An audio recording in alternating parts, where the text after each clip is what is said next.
Days and weeks passed, and Shanta sat in her room, the soft glow of sunlight pouring in through the window. She was seated before an ornate, gilded mirror that seemed to reflect not just her image but the entire moment's significance. Brenda stood before her, beaming with admiration, her eyes wide with awe, her smile enormous and uncontainable. Around her, Brenda's assistants busied themselves, but all of their gazes were locked on Shanti. Her makeup was complete, and she looked like a goddess who had descended from the heavens, ethereal and resplendent. The tiara perched atop her head shimmered, enhancing her already radiant beauty. Her gown, an off-shoulder masterpiece, revealed the delicate curve of her collarbone, her chest, and just a hint of cleavage.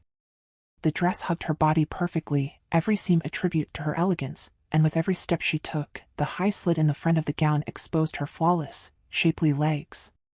She had kept her request simple. She didn't want a grand, extravagant dress, much to Jake's surprise.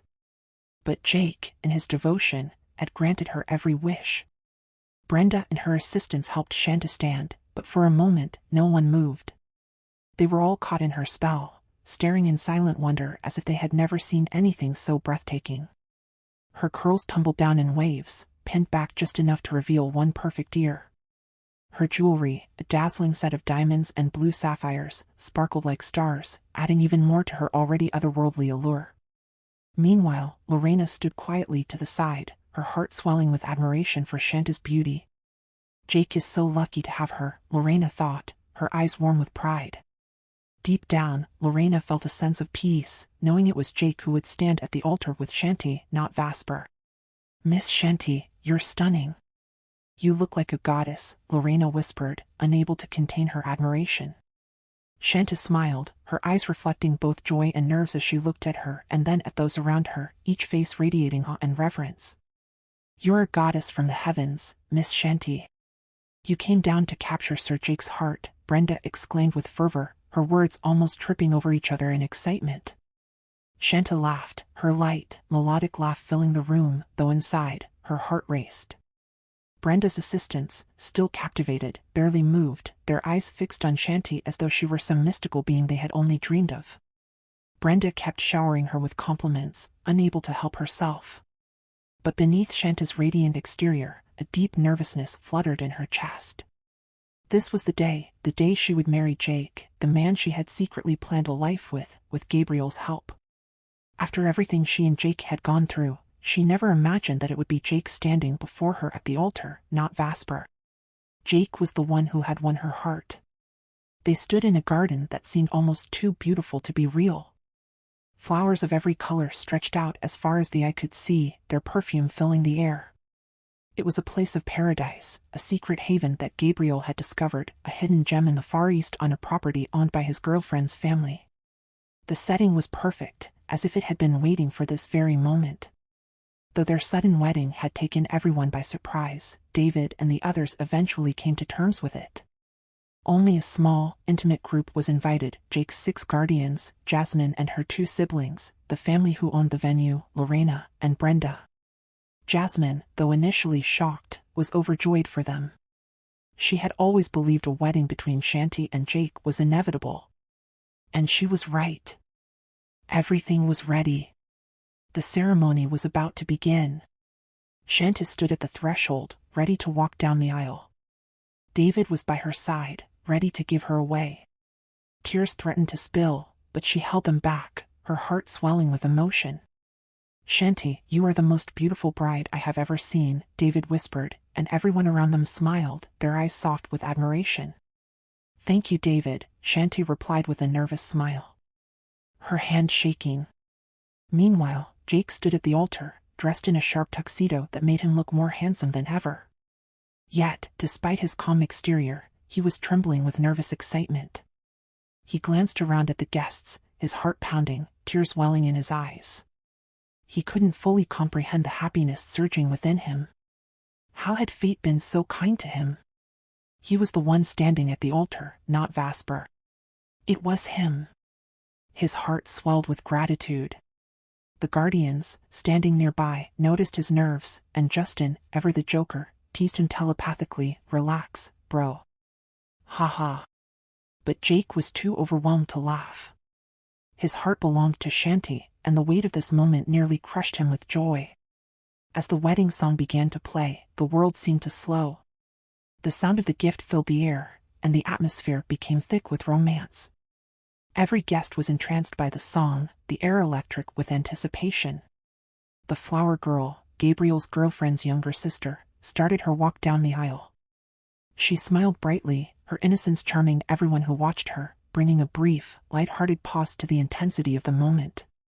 Following her, the ring-bearer, a young boy with a proud stride, captured the hearts of the guests as they laughed softly at his serious demeanor. And then it happened.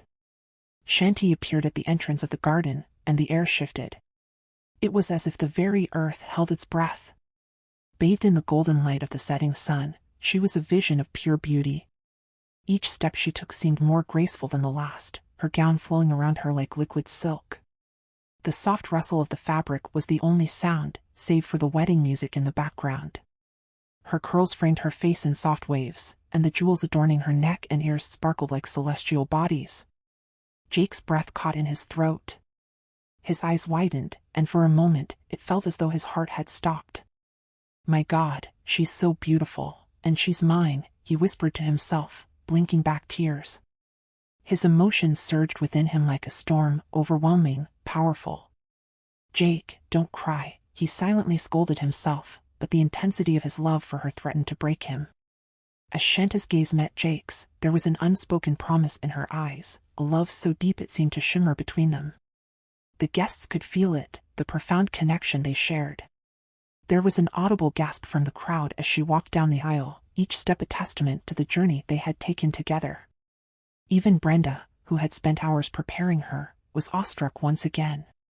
Shanta looked like she had stepped out of a dream, a goddess sent to bless them all with her presence. The 6 guardians stood in silent reverence, their usual stoicism giving way to admiration. Even Justin, who always had something witty to say, was too moved to speak.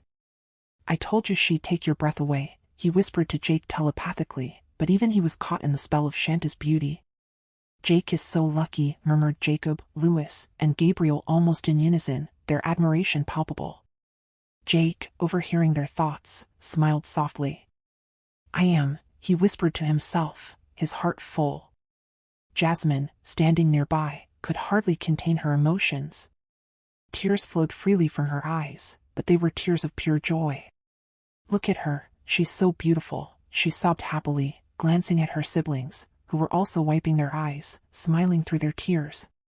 Seeing Shanti on the cusp of marrying Jake filled her with a deep, overwhelming happiness. She had always known this day would come, but the reality of it filled her heart with warmth. She felt proud, not just for Shanti, but for all of them. This wedding was their victory, love had triumphed over every obstacle. From the beginning, Jasmine had sensed that Jake's heart belonged only to Shanti. And now, that certainty had blossomed into something beautiful, something real. Jake, waiting at the altar, felt as though his heart might burst from his chest. He could hardly breathe as Shanti approached, every step bringing her closer to him, to their future. She was perfect, more than he had ever imagined, and the love he felt for her was almost unbearable. Tears welled in his eyes, and he didn't care if they fell. This was their moment, their forever. David, walking beside Shanti, felt a deep sense of pride as they neared Jake. His heart burned with emotion, thankful that it was Jake, not Vasper, who would take Shanta's hand. He walked with purpose, his grip on her hand steady, his love for her as strong as that of a protective older brother. As they reached the altar, he gently placed Shanta's hand in Jake's, the moment heavy with significance. "Jake, take care of her. From now on, she's yours." "Congratulations," David whispered, his voice thick with emotion. Jake, his hands trembling, took Shanta's hand, his touch gentle but filled with love. "Thank you, David." "I will," Jake responded, his voice shaking slightly. Shanti turned to David, her eyes filled with gratitude. "Thank you so much," she whispered softly, her smile radiant as she glanced back at Jake. David smiled in return, proud of the woman she had become, before stepping back to join the guardians, all of them standing tall, proud, and silently watching the scene unfold. The world seemed to slow as they stood before each other, their hands intertwined. All eyes were on them, waiting for the vows that would bind them forever. Lorena, standing off to the side, wiped her tears, her heart bursting with joy for her dear Shanti. David smiled as he glanced at her, knowing that the tears she shed were tears of happiness. In her heart, Lorena felt as though Shanti were her own, and seeing her at peace in Jake's hands filled her with a sense of profound contentment. Shanti went first, her voice soft yet filled with conviction. Her eyes, glistening with tears, never left Jake's as she spoke. Jake, from the moment our paths crossed, my life has never been the same. You have shown me strength, kindness, and love in ways I never imagined. I am so grateful you never gave up on me, that your love stayed strong until you captured my heart. You saved my life, Shanti said, pausing briefly to wipe her tears with her fingers. She forced a smile, the joy she felt overwhelming her. Jake, too, was already crying, tears streaming down his face, matching hers. The guests were also teary-eyed. With you, I have found peace of mind, no guilt, and pure happiness, free of worry about the future, Shanti continued, her voice steady despite her emotions. Jake looked like he wanted to embrace her but restrained himself. Tears continued to flow from both their eyes. Jasmine slowly approached the altar, handing Shanti a tissue with a gentle smile. The guests smiled as well, watching Jasmine wipe her own tears. Shanti gracefully accepted the tissue from Jasmine, smiling and saying, "Thank you, Jasmine." Jake also smiled, glancing at both women. Jasmine returned to her spot, and Shanti continued, "Today, I stand before you, not just as your bride, but as your partner in all things." She gazed deeply into Jake's eyes. "I vow to be by your side, through every joy and every challenge, for the rest of our lives. You are my heart, my home, my forever. I love you so much." Shanti gently dabbed the tissue under her eyes to avoid ruining her makeup as she finished her vows. Jake, overwhelmed with emotion, had to pause before he could begin. He smiled and took a deep breath, clearly nervous, causing the guardians and guests to chuckle softly. Meanwhile, Shanti, now tearful again, watched Jake's expression closely. Tears began to fall from her eyes once more. His voice broke as he started, but he pressed on, his words coming from the depths of his soul. "Shanti, I have loved you from the moment I knew you, from the moment I saw you. From the instant I laid eyes on you, I finally understood what love truly meant. You are my light, my reason, and my strength. I never believed I deserved someone as incredible as you, as beautiful as you, but here we are, and I'm the luckiest man alive," Jake added, smiling through his tears. "I promise to love you, honor you, and protect you for as long as I live. You are my world, and I will cherish you every day, for all eternity."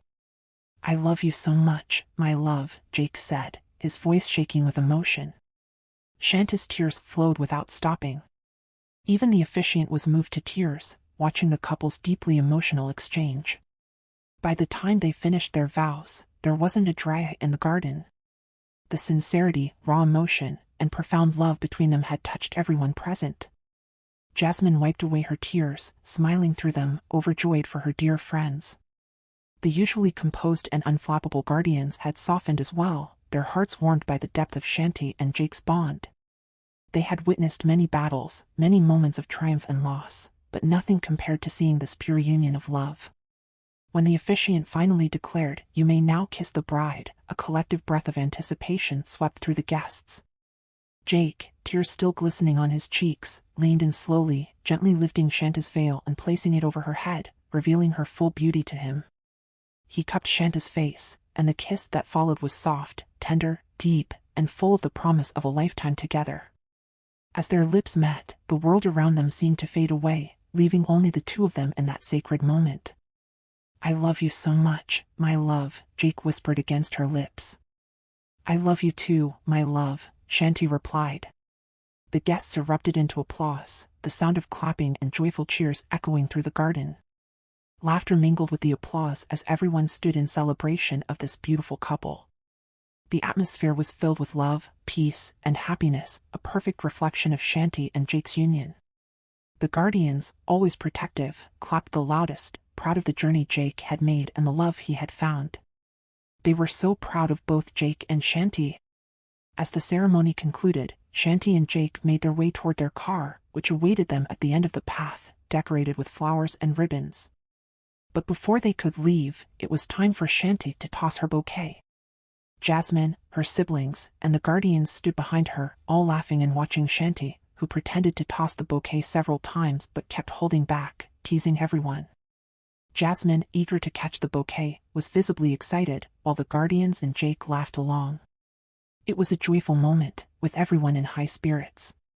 Jasmine's excitement was overflowing, and even Marco was amused by her bubbly personality. "My God! Throw it at me, Shanty! At me!" Jasmine shouted, making everyone laugh even harder. Shanty, too, was laughing as Jake hugged her. "Come on, give it to them already," Jake teased. Shanty, glowing with pure happiness, was more beautiful than ever in Jake's eyes. "Okay. 1, 2, 3. Shanty shouted as she finally tossed the bouquet, turning around to see who caught it.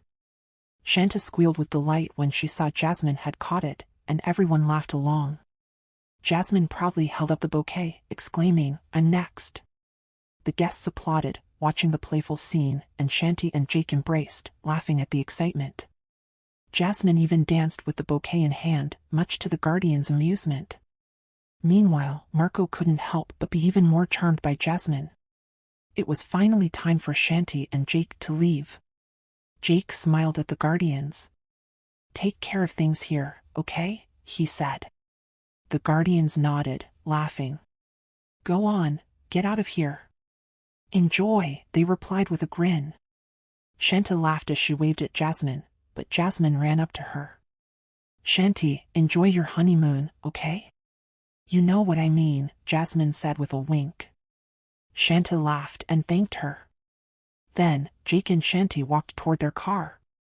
They turned back to wave at their friends, their hearts overflowing with gratitude and joy. Climbing into the vehicle, hand in hand, they smiled at each other, ready to begin the next chapter of their lives together.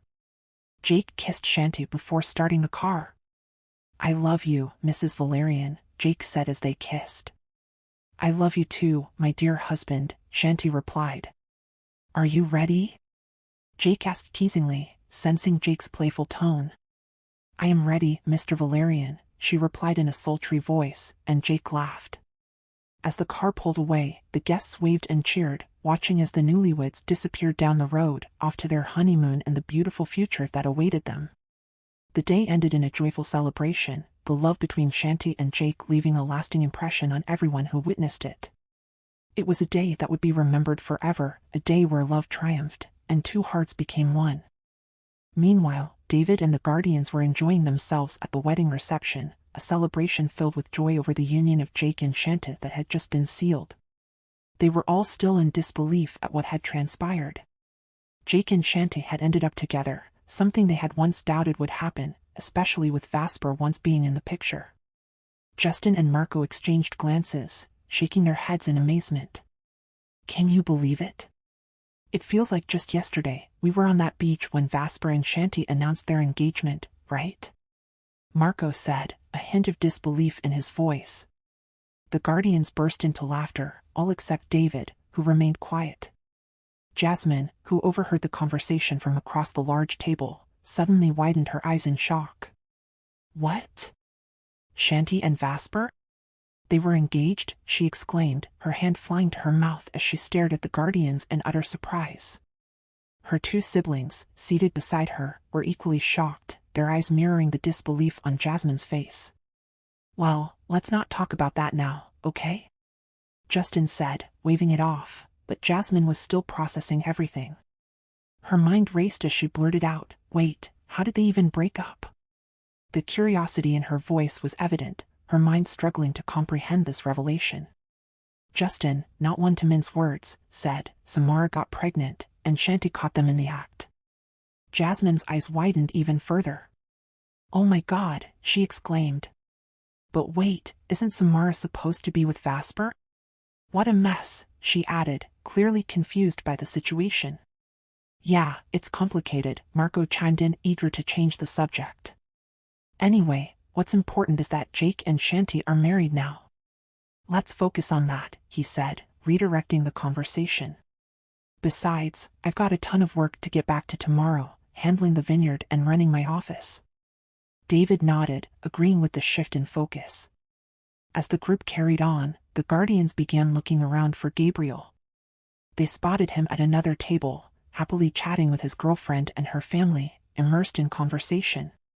Marco, however, couldn't help but steal glances at Jasmine, clearly captivated by her. Noticing this, Justin smirked mischievously and called out, "Jasmine, do you have a boyfriend?" His question caught Jasmine off guard, and she blushed, glancing at him in embarrassment. "No, why?" she asked, her voice a little shy, sensing where this was going. "Well, Marco seems to have a thing for you," Justin said bluntly, causing Marco to go pale with embarrassment. His eyes darted between Justin and Jasmine, and he felt like he wanted to sink into the ground. Jasmine, too, blushed deeply but met Marco's gaze with a shy smile. The guardians couldn't contain their laughter at Justin's straightforward comment. "Thanks a lot, man," Marco muttered sarcastically, though in truth, he wanted to punch Justin for putting him on the spot like that. His face turned a deeper shade of red, especially when Jasmine's siblings shot her amused glances, clearly enjoying the moment. "No problem, bro," Justin replied nonchalantly, unfazed. David, watching the exchange, chuckled along with the others. Meanwhile, Jacob remained quiet, seemingly lost in thought.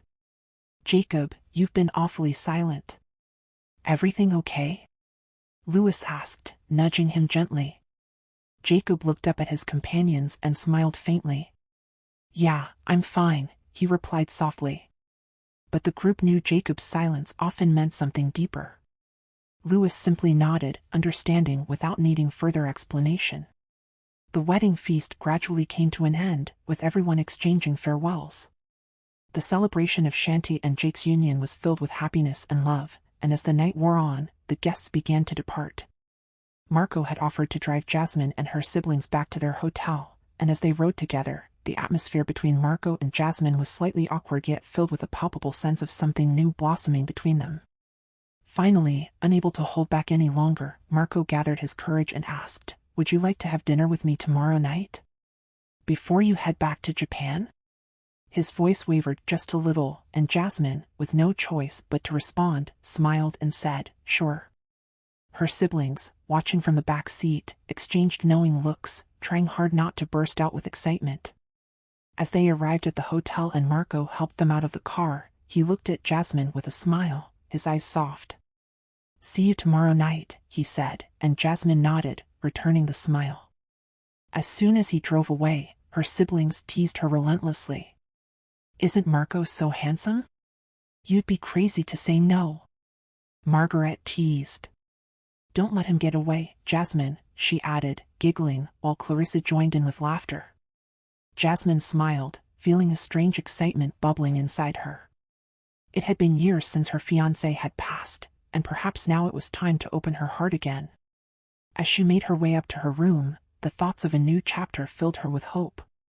However, her thoughts kept drifting back to the earlier revelation about Shanti and Vasper. So the rumors on TV had been true, after all. Shanti had truly been through so much in her love life. Jasmine had always felt something was off about Vasper, and now it all made sense. The drama, the heartbreak, Shanti had faced it all and had truly captured her heart. As Jasmine and her siblings entered their hotel room, they each collapsed onto their beds, tired from the long day but filled with joy. Jasmine couldn't stop thinking about Jake and Shanti. Clarissa, lying on her bed with a big smile, said, "Wasn't Shanta the most beautiful bride you've ever seen? And Jake, wow, he's so handsome, too. They make such a perfect couple. Can you imagine? Shanta's the same age as me, yet she's already married. Not only that, but she's the CEO of her own company and has so many businesses thanks to her father. Now she's married to an insanely handsome, tall, and muscular guy. She's so lucky," Clarissa added, her voice full of admiration. And her siblings smiled at her, agreeing. "You're right," Jasmine replied, grinning.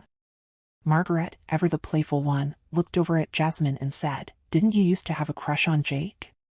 "Yeah, But he was never into me. He and Shanty were destined to be together, and look at them now, married, Jasmine said, laughing. The siblings joined in the laughter. Well, there's always Marco. He's just as handsome as Jake, tall and built. What more could you ask for? Clarissa teased, causing Jasmine to giggle. Jasmine couldn't help but smile as she thought about Marco and the possibilities ahead. Her life, once filled with sorrow over her fiancé's death, now seemed to hold the promise of a new beginning. Yet, lingering in the back of her mind was the knowledge of the challenges Shanty had faced in her journey of love, particularly with Vasper. Clarissa's voice broke into Jasmine's thoughts. Shanta's been through so much, hasn't she? And to think she's still so strong and radiant, it's amazing. But yeah, Jake's the one she was meant to be with. They just fit. Jasmine lay back on the bed, deep in thought. You're right, Clarissa. Shanta's been through a lot, but look at her now, happy and married. Maybe it's a sign that no matter what you go through, there's hope for something beautiful in the end, she said softly. Her siblings smiled at her, sharing in her sentiment. They were all excited for what the future might hold, not just for Shanty and Jake, but for each of them. The night ended on a peaceful note, with Jasmine feeling a new spark of hope for her own future, ready to embrace whatever came next. Meanwhile, Jake and Shanty drifted on the serene ocean, their yacht gently rocking amidst the waves. The night was warm, their bodies still tingling from the passion they'd just shared. They lay entwined on the soft bed at the yacht's far end, their skin bare against the smooth sheets, the moonlight casting a silver glow across their bodies.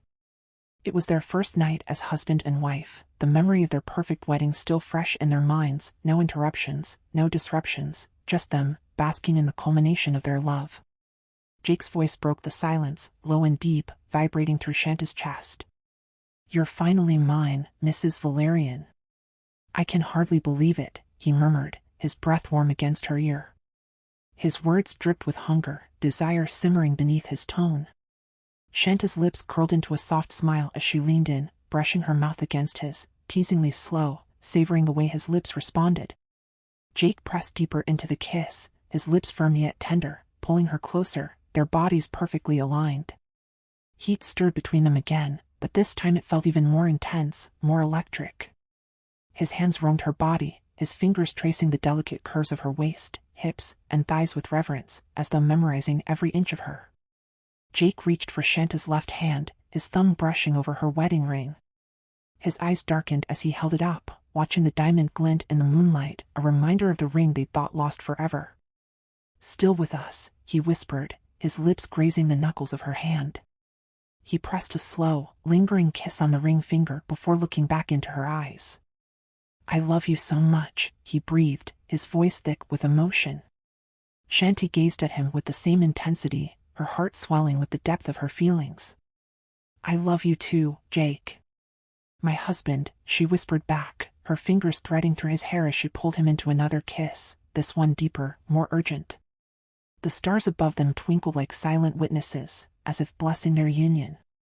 But the moment was theirs alone, no one else, just them, wrapped in each other's warmth, floating in the middle of the vast ocean. It felt like a dream, one so perfect it seemed unreal. Jake's voice rumbled low in his chest as he pulled away slightly. Can you wake me up? This feels too perfect to be real. Am I dreaming? He asked, his voice thick with disbelief. Shanty chuckled softly, her fingers dancing down his chest, tracing the firm ridges of his muscles. How do you want me to wake you up? She teased, her lips grazing his jaw. Like this? She let her hand drift lower, brushing over the hardness that strained against Jake's body. Jake's breath hitched, a sharp gasp escaping him as his body tensed under her touch. The heat radiating from him was intoxicating, like a drug that pulled her deeper into his orbit. His voice was barely a whisper, husky and desperate. Can't we just? He trailed off, his body aching with desire. Shanta's lips hovered near his ear, her voice a sultry purr that sent shivers down his spine.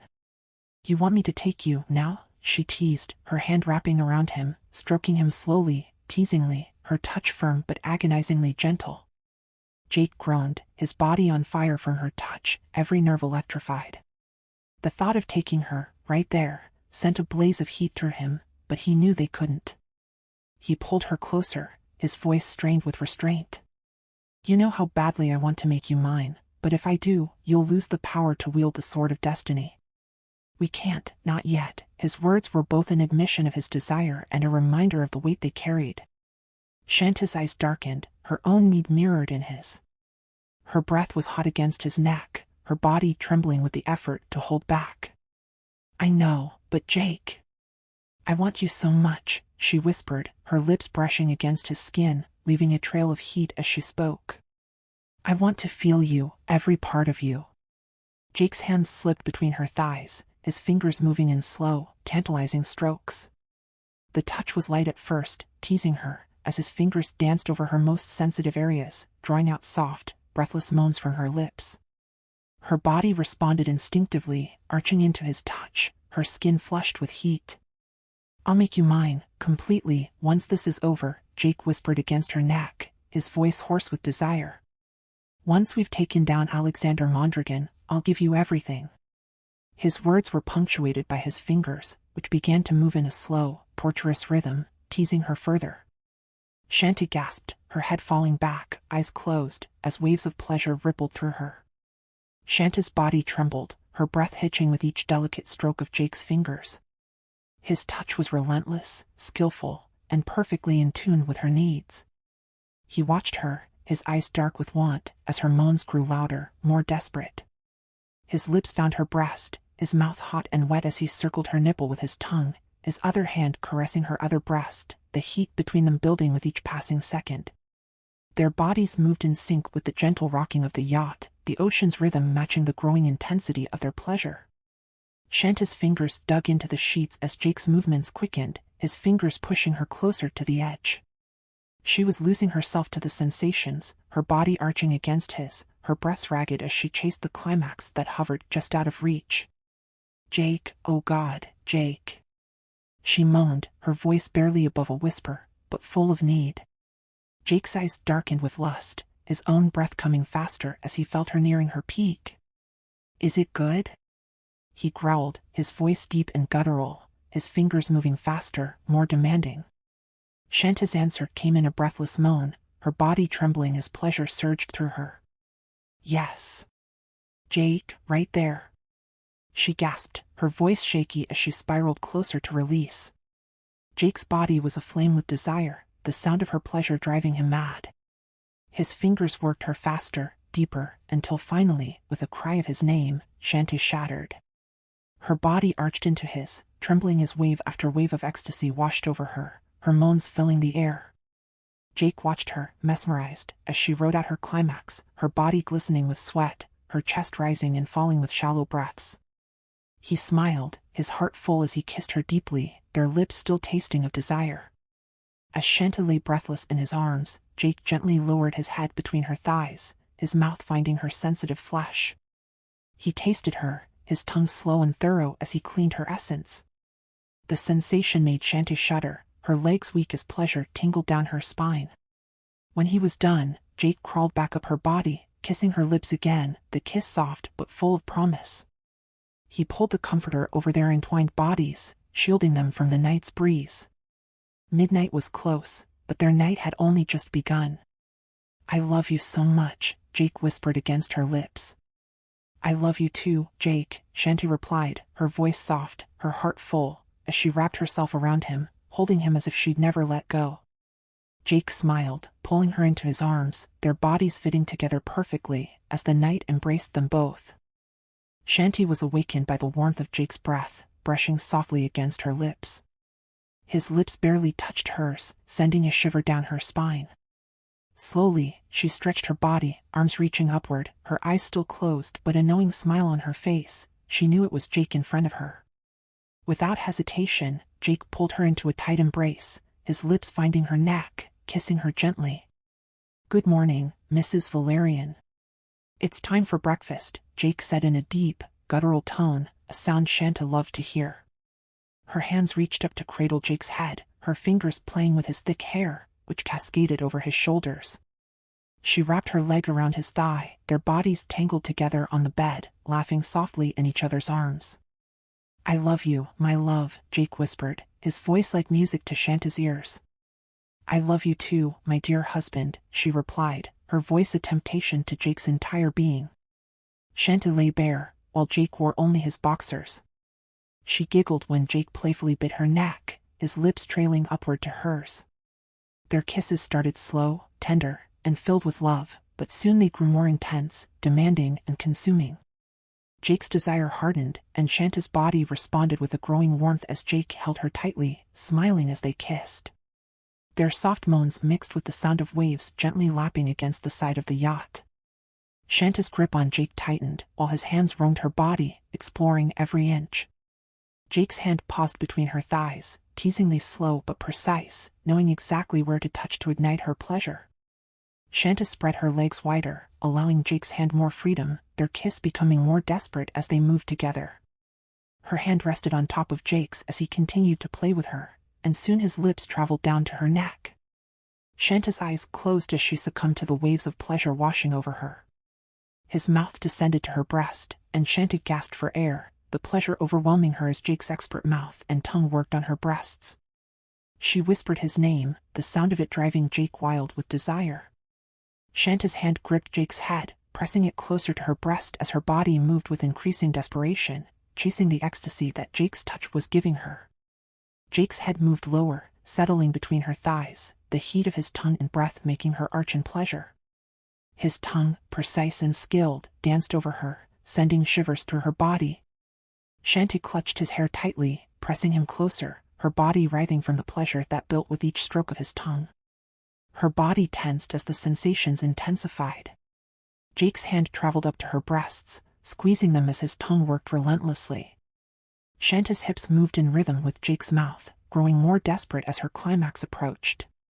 Jake lifted her hips as he knelt between her legs, and Shanta cried out his name, her body trembling, her hand grasping for something to hold on to.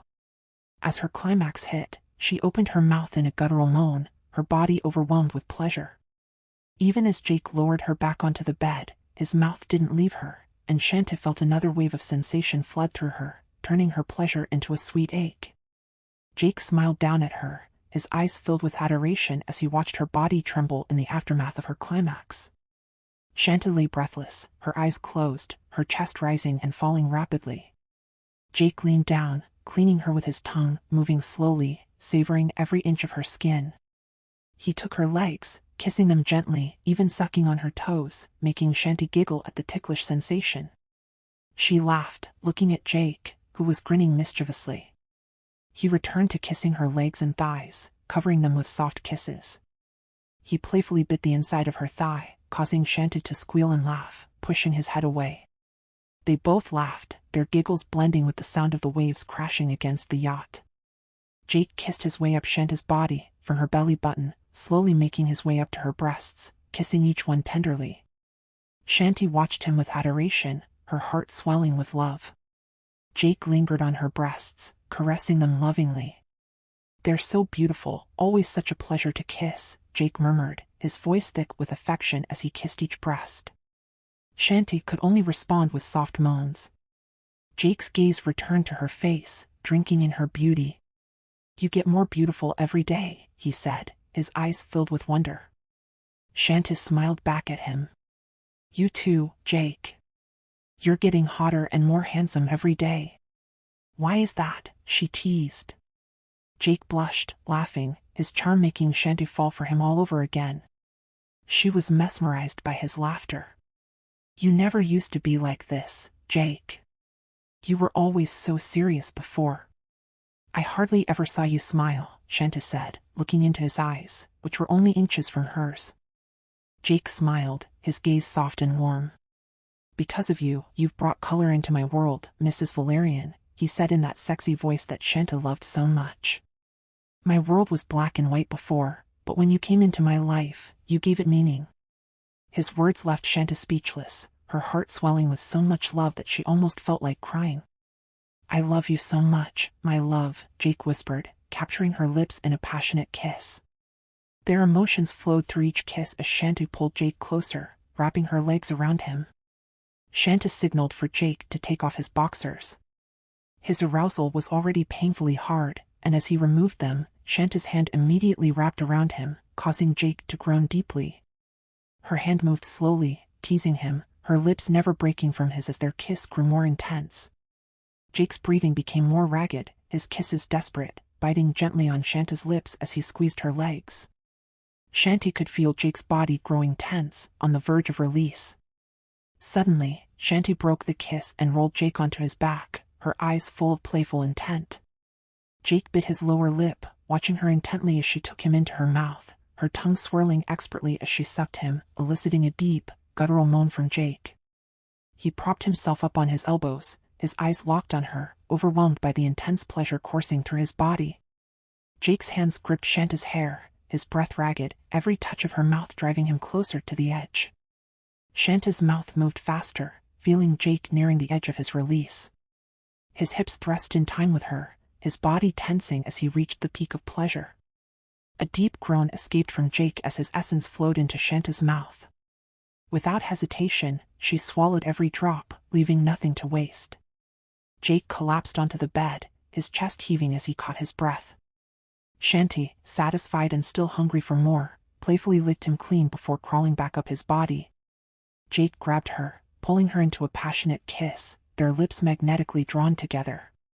His arms wrapped tightly around her, one hand roaming from her back to her hips, then slowly moving upward, savoring the feel of her body beneath his touch. Between kisses, Jake whispered declarations of love, like a prayer whispered against Shanta's lips. His voice was soft but full of emotion. "I love you so much, my love." Her deep moan was her response, her voice thick with pleasure. "I love you too, Jake." Their lips finally parted, and they gazed at each other, smiles playing on their faces, eyes twinkling with mutual affection. Shanti, still feeling the warmth of Jake's embrace, beamed at him. "Come on, let's eat. After that, we can take a quick swim and head to Paris," he said, excitement filling his voice. Shanta stood up, grabbing her red bikini that had been tossed at the foot of the bed. She slipped it on as Jake put on his boxers. With a soft chuckle, Jake tied the back of Shanta's bikini top for her, his fingers lingering on her skin. As they both stood, Jake looked her over from head to toe, admiring her. "I'm the luckiest husband on this planet," Jake said, his voice full of admiration. Shanta laughed softly, gazing lovingly at him, before wrapping her arms around his neck. "And I'm the luckiest wife alive," she responded, her voice filled with love. They kissed again, smiling through their lips, exchanging sweet words of devotion before heading toward the open kitchen on the yacht. As they reached the other side of the yacht, Shanta's eyes widened in delight. There, laid out on the table, was a beautiful bouquet of roses. Mesmerized, she picked it up, inhaling the sweet fragrance deeply as she glanced over at Jake. Her eyes closed, savoring the scent, though something about the bouquet made her momentarily think of Vasper. She pushed the thought aside, not wanting to spoil the moment. Jake, meanwhile, moved into the kitchen, happily serving the food he had prepared earlier. Shanti helped set the table and laughed as she asked, "You woke up early to cook, Mr. Handsome?" Jake smiled back at her. "Yes, Mrs. Valerian," he replied, his eyes sparkling with joy. "Oh, I'm sure the food will taste incredible when the chef is this handsome and hot," Shanti teased, giving him a playful look. Jake chuckled, though his cheeks flushed slightly at her words. "Thank you for the best compliments, my dear wife," Jake said with a grin. "I have to give my best for the most beautiful and hottest wife standing right beside me." They both laughed as they hugged and kissed, their affection like a magnetic pull. Finally, they sat down to eat, and Shanti couldn't stop praising Jake's cooking, much to his delight. "I almost forgot. We have cappuccino, let me go get it." "I'll make some for you," Jake offered, standing up. Shanti smiled warmly. "Later, after we finish eating," she said softly. As the minutes passed, they finished their meal, and Shanta's eyes kept drifting to the bouquet of flowers, admiring its beauty. "Thank you for the flowers, Jake," she said lovingly, her gaze filled with appreciation. Jake smiled back at her. "You'll get used to it, Mrs. Valerian. Every morning, there will always be a bouquet of flowers waiting for you when you wake up," he promised, looking at her tenderly. He held her hand, gently kissing their wedding rings, and Shanti admired how the ring suited him so perfectly, glistening on his finger.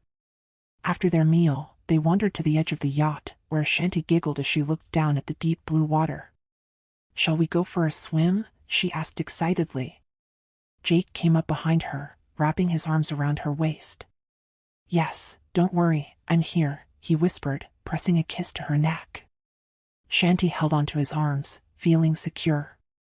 Suddenly, Jake lifted her into the air, and Shanti squealed in surprise, the thrill of the moment causing her to clutch his arm tighter as they soared upward. "Jake!" "Oh my," she exclaimed, laughing as they both ascended into the sky. "Is this high enough?" Jake teased, grinning. Shanti's heart raced with excitement. "Why?" she asked, her voice filled with playful nervousness. "Free fall!" Jake shouted, and they plunged into the ocean below. Shanti screamed in delight while Jake laughed, both of them splashing into the water. They surfaced moments later, still holding each other tightly. "Oh my God, Jake!" Shanti yelled, wiping the water from her face. "One more," she shouted excitedly. Jake laughed. "Okay." But this time, Shanti twisted around, wrapping herself around Jake for the next dive. Holding on to each other tightly, they rose once more, and when they reached the top, Jake asked, "Are you ready?" "Yes." Shanti replied enthusiastically. "Free fall." Jake yelled again, and they both dropped, their laughter and screams of joy blending with the splash of the water. They repeated this playful dive several times, like children having the time of their lives, until the midday sun began to shine brightly. Floating together in the ocean, Shanti clung to Jake's back, her arms around his neck. The happiness in Jake's heart was overwhelming, and he couldn't stop smiling. "I love you," Shanti whispered softly in Jake's ear. Jake turned slightly, grinning at her. "I love you more, my love," he whispered back. Shanti kissed Jake's lips, and he gently pulled her around so that she straddled him. They kissed fervently, their passion igniting once again. Shanti's hand slipped into Jake's boxers, teasingly stroking his hardness. Jake smiled, feeling her playful touch, knowing she was deliberately teasing him. They both laughed, but Jake couldn't hold back anymore. In a flash, they teleported back to the yacht, landing on the large double bed. There, they surrendered to each other once again, lost in their love and devotion, with the sounds of the ocean waves and their gasps of pleasure blending together into a symphony of love. Meanwhile, Vasper stood dazed, his head pounding as he stared at the ceiling of his room in the mansion. The throbbing pain from a heavy hangover forced him to sit up, his head swirling. Whiskey bottles littered the floor next to his new bed, a reminder of the night before. This new bed replaced the one he had burned after the fight with Shanti, which led to their breakup. The relentless knocking on his door continued. "Vasper! Open this door!" Laika's voice cut through the noise, sharp and demanding from outside the room. He had no intention of speaking to Laika. Instead, he lay back down, squeezing his eyes shut in defiance. The knocking paused, replaced by the distinct jingle of keys outside. Of course, Laika must have gotten Khalid to fetch the keys. And soon enough, the door creaked open. Laika stepped inside, but Vasper remained motionless, feigning sleep. He could hear Laika wasn't alone, and the moment Samara's voice spoke up, he inwardly seethed. "Vasper!" Samara called out, gently shaking his leg, trying to wake him. His rage simmered beneath the surface. He despised hearing her voice right now. Determined not to give them any satisfaction, he remained still. Laika chuckled, her eyes falling on the suspended necklace around Vasper's neck, placed there by the Verdant envoy. She knew it meant Vasper had no powers, just an ordinary man trapped in his own weakened state. "He's exhausted, Samara. That's why he's not waking up. No powers anymore, just like any other drunken fool. We should just wait for him to wake up on his own," Laika said with a smirk, sitting down next to Samara. "I need to go to the clinic for a checkup." "I wanted him to come with me," Samara pouted, her eyes pleading with Laika. "Why don't you take Prince Raphael instead? Wasn't he here with you earlier?" Laika asked, curious. "Who knows? The moment he saw the wedding portrait of Shanti and Jake in the conference room, he stormed off without saying a word to me. He's probably back at the hotel by now. His mood's terrible, Samara explained, unaware that Vasper's heart sank the moment she mentioned the wedding portrait. The thudding in his chest grew louder, his emotions spiraling out of control. The mere thought of Shanti with someone else sent his mind into chaos. He couldn't breathe, couldn't contain it any longer. Slowly, he pretended to wake, shifting under the sheets. Laika laughed knowingly. "You've been awake, haven't you, Vasper?" Laika said, her voice teasing, but something shifted in Vasper's demeanor. The mention of Shanti had changed everything. "Vasper," Samara called again, her voice gentle but with a hint of desperation. "I need someone to come with me to the clinic. Please." Vasper glared at Samara, irritation flashing across his face. "Why didn't you get your checkup before you came here?" "Why now?" he asked coldly, barely masking his frustration. Samara's face contorted with hurt. "How can you say that, Vasper? It's your child. My God. Can't you at least show some concern for the baby?" she cried, voice breaking as Laika remained calm, watching the drama unfold. Annoyed by the emotional tug-of-war, Vasper stood abruptly. "Both of you, out. I'm going to shower." His voice was cold, dismissive, as he glanced between Laika and Samara. Laika said nothing, standing and walking out the door. Samara, however, didn't move, her eyes lingering on the new bed where everything between them had changed, where she became pregnant. But Vasper didn't care. He marched into the bathroom, the hot water running over him as his mind raced. His powers were useless now, rendered powerless by the necklace for 2 more weeks. No teleportation, nothing but raw human emotions to face. The thought of Shanti being truly married, being happy without him, was unbearable. His jealousy towards Jake gnawed at him, an uncontrollable rage consuming his every thought.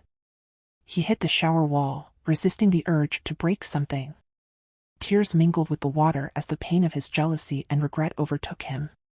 He slumped to the floor, his arms folded over his knees, completely lost in the weight of his emotions. Minutes felt like hours, and he remained there, trapped in the storm of his mind, until Samara knocked on the bathroom door. "Vasper! You've been in there forever," she shouted, pulling him from his thoughts. He hadn't realized he was crying again. Wiping his face, he stood, turning off the shower. Throwing on a bathrobe, he stepped out, his long hair clinging to his neck. Samara stared, mesmerized by the sight of him. "You look even more handsome with long hair, Vasper," she whispered, but he didn't care.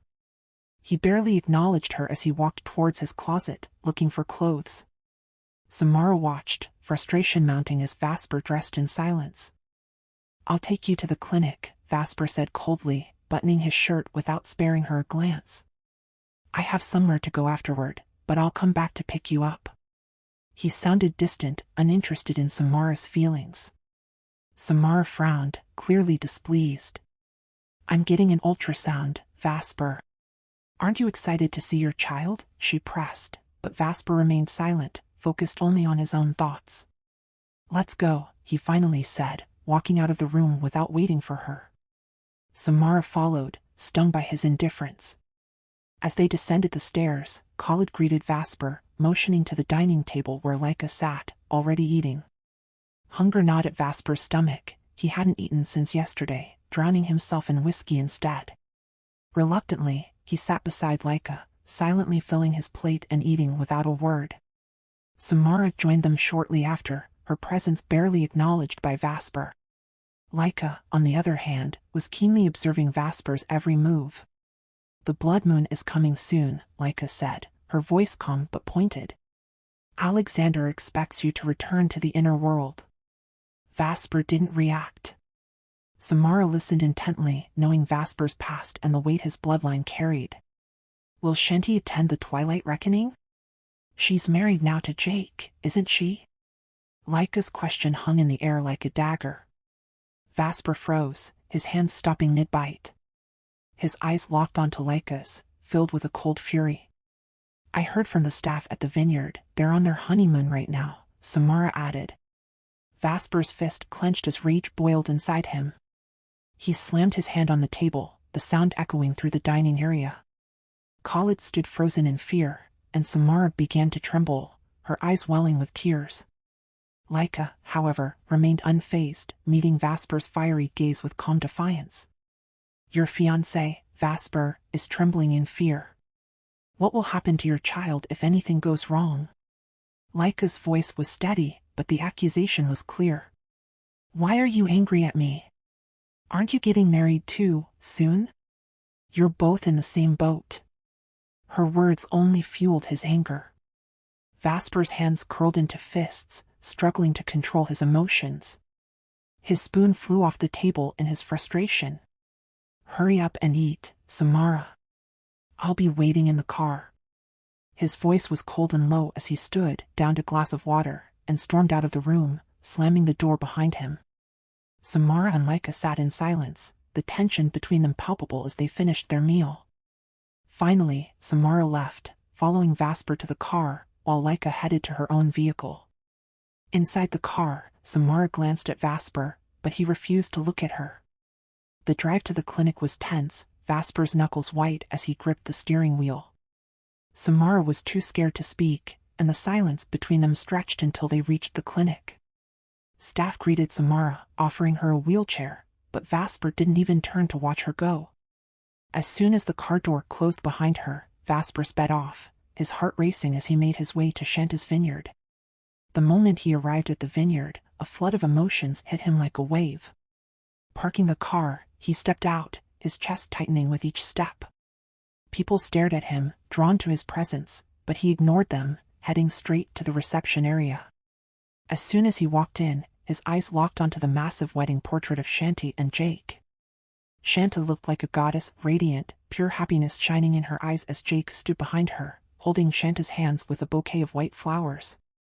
Their smiles were bright, their joy undeniable. It felt like a knife had been driven into Vasper's chest, twisting deeper with every second.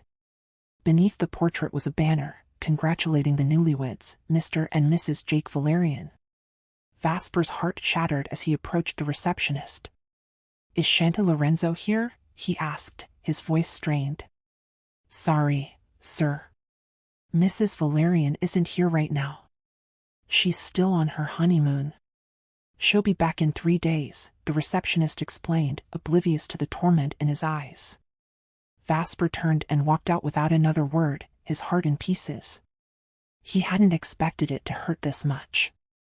Vasper walked towards his car without paying attention to the people staring at him. Everyone who saw him couldn't help but gossip, whispers spreading fast about him being the father of Samara's child. He ignored the raised eyebrows and questioning looks about his situation. Once inside the car, he sat down, gripping the steering wheel tightly, tension building up in his chest. His jaw clenched, and a surge of emotions coursed through him. The weight of everything, Samara's pregnancy, Shanta's marriage, and his own inner torment, pressed down on him like a heavy burden. He started the engine, his mind racing. All he could think about was the pain gnawing at his heart and the fury simmering just beneath the surface. Without looking back, he drove away, determined to escape the storm of emotions threatening to consume him. But no matter how far he drove, Vasper knew that the truth about Shanti, about Samara, and about himself was something he couldn't outrun. Every corner of the vineyard buzzed with activity that day, as if the land itself hummed in anticipation. The staff, moving with a sense of purpose and urgency, worked tirelessly, preparing for the return of their newlywed bosses. Even the mayor had arrived, his presence a testament to the significance of the day. On the balcony of Building 1, David and the other guardians stood in silence, their gazes fixed on the vineyard below. They were waiting for Shanti and Jake. The air was thick with expectation, for Samara was about to leave the country, and a crucial investors' meeting loomed. Inside the conference room, tension hung heavy like a storm cloud. Samara, Vasper, and Laika were already seated, their silence deafening. Unspoken thoughts charged the air between them. Vasper's gaze drifted to the large wedding portrait of Jake and Shanti, prominently displayed on the conference room wall beside a portrait of Shanta's parents. His eyes seemed to distance themselves from the present, the image of the couple searing itself into his mind. His thoughts churned with bitter resentment. Why was Jake the one in that portrait? That should have been him, standing proudly next to Shanti.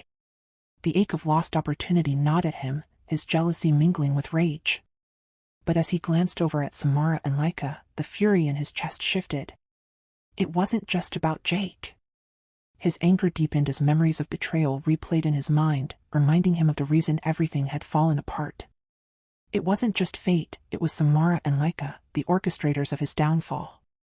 They had schemed, plotting to trap him with Samara, who had manipulated him into a relationship that led to her pregnancy. That moment had derailed everything. Shanti, the love of his life, was lost to him because of them. A storm brewed inside him as he stared at Samara, who sat unaware, and Laika, who had played her own part in the twisted plot. He couldn't help but silently curse them both for the destruction of his life with Shanti. The sudden reversal of their destinies, Jake with Shanti, while he was left entangled in a life he hadn't chosen, was a bitter pill he could barely swallow. In that quiet fury, Vasper knew he couldn't forgive them for turning his world upside down. The Guardians, though present, kept their distance, especially from Vasper. David, with his ever-watchful eyes, could feel the subtle currents of tension, like a gathering storm. Vasper sat at the head of the table, his dark sunglasses concealing his eyes, his face an unreadable mask. His body was rigid, his hands flexing and releasing with barely restrained energy, as if his entire being were coiled, ready to spring. The necklace, hidden beneath his tuxedo, was more than just a trinket, it was a fragile thread of peace between him and the others. But peace was fragile, and the weight of unspoken emotions filled the room. The mayor engaged David in conversation, but beneath the small talk, a subtle unease rippled through the air. Shanti had confided in David earlier. She and Jake were planning to leave for Europe, a year-long escape. It was a carefully crafted excuse, a delay before she would inevitably be drawn into the world of the Sylvan Concord. The clock was ticking, and the Guardians and Vasper knew it. David stepped into the conference room, where the air was so thick with anticipation it felt like it might crack. Vasper's presence was overwhelming, his silence more ominous than words. Samara and Laika, though physically present, seemed distant, lost in their own thoughts. Laika's gaze drifted toward Jacob, a flicker of longing in her eyes. But Jacob, cold and detached, offered nothing in return. The Guardians, ever watchful, observed this silent exchange, noting the lack of reaction from Jacob. Their eyes darted between him and Laika, as if waiting for something to break. The Guardians settled into the plush sofas, their eyes never leaving Vasper. His stillness was deceptive, a thin veneer over the tempest raging inside him. Though his eyes were hidden behind his sunglasses, the Guardians knew exactly where his attention was directed. Outside, Samara's bodyguards stood watch, ready for anything. Everything was in place. The investors were murmuring, the meeting moments from beginning. And then, the door swung open. Jake and Shanti entered, hand in hand, their radiant smiles lighting up the room. The joy that emanated from them was palpable, their happiness almost blinding in contrast to the tension that had settled over the vineyard like a shroud. Shanti, resplendent in a suit that mirrored Jake's white polo shirt, seemed to glow with pure contentment. Her smile was like sunshine, her eyes sparkling as they met the gazes of those gathered. But there was one presence in the room she deliberately avoided, Vasper. She could feel him, a dark, looming shadow in the periphery of her vision, but she chose to ignore it, focusing instead on the love that radiated from Jake beside her. The Guardians were immediately on high alert, their eyes flicking back and forth between Vasper and the couple. Vasper, sitting stone-faced in his chair, gave no outward sign of emotion, but inside, his heart clenched painfully. Seeing Shanti and Jake together, so happy, so undeniably in love, was like a dagger twisting in his chest.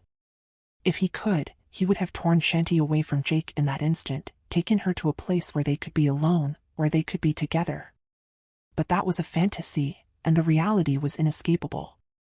Shanti's radiant happiness, her hand entwined with Jake's, only deepened the ache in Vasper's heart.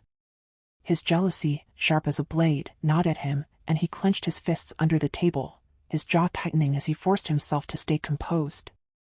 Vasper, ever observant, noticed the Guardian's intense focus on him and Shanti.